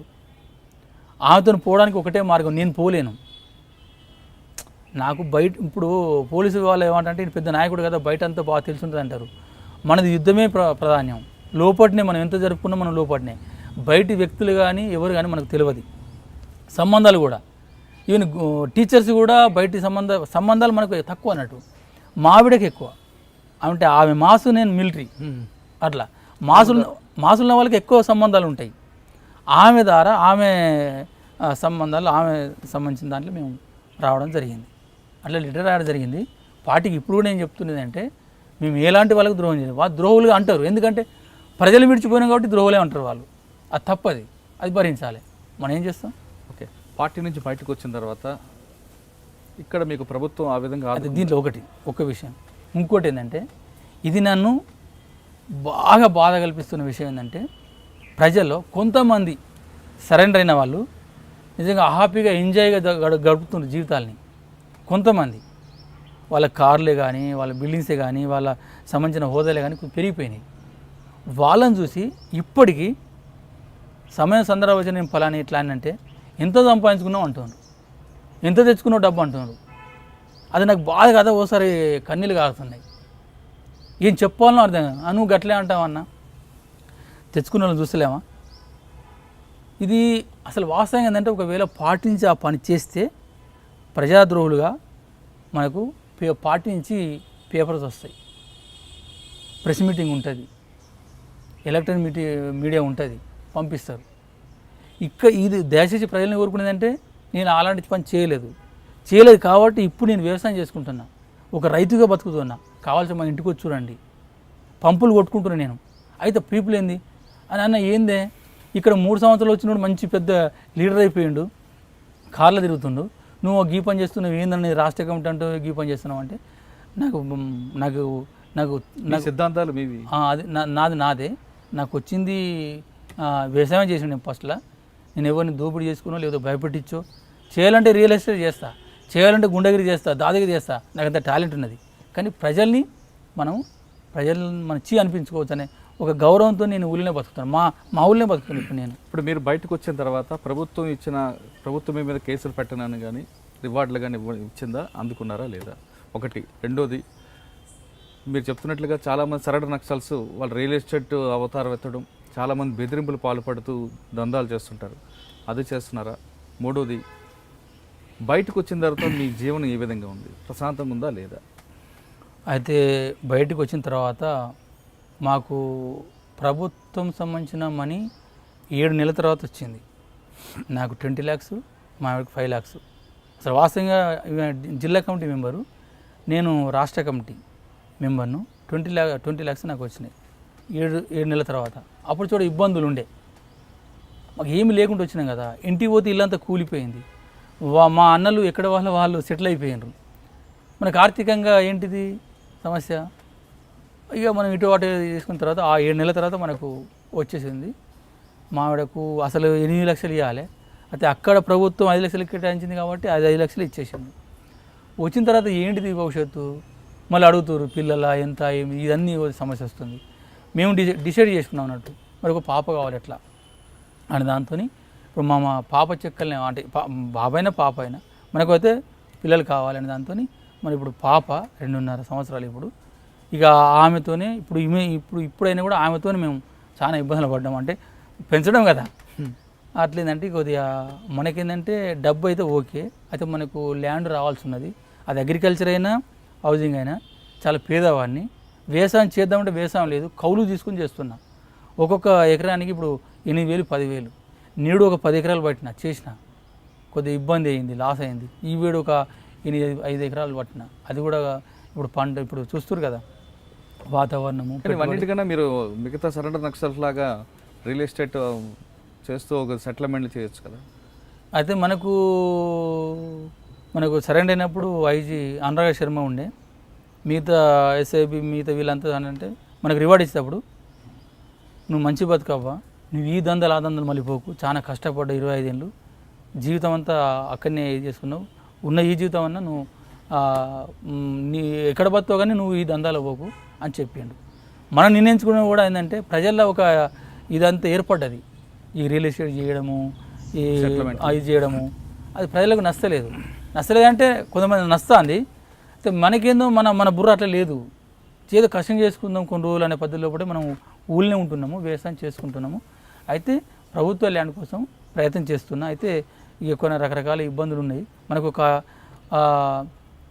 అగ్రికల్చర్ ల్యాండ్ ఇచ్చిన, నేను వ్యవసాయం చేస్తున్నా కాబట్టి దాంట్లో డైరీ ఫామ్ ఇంకేమైనా పెట్టుకుంటే నాకు ఇంకొద్దిగా నా డెవలప్కు నా పునరావాసానికి బాగా ఉపయోగపడదని నేను ప్రభుత్వాన్ని కోరుకుంటున్నాను. ఇది ఫైనల్గా చెప్పండి, ఇప్పుడున్న యువత కొంతమంది పార్టీ వైపు చూస్తున్న వాళ్ళకి అందులో వెళ్ళమంటారా, లేదు అక్కడ మీ లక్ష్యం నెరవేరదు, ఇక్కడే ఉండి సాధించండి, ప్రజలకు సేవ చేయండి అంటూ మీరు మెసేజ్ ఇస్తారు?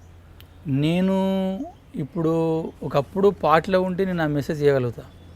ఇక్కడికి వచ్చిన తర్వాత ప్రజలు మాత్రం చాలా చైతన్యవంతులు. ఏది తప్పు, ఏది రైటు, ఏ నాయకుడు కరెక్టో ఏదో అనేది వాళ్ళకి క్లియర్గా తెలుసు.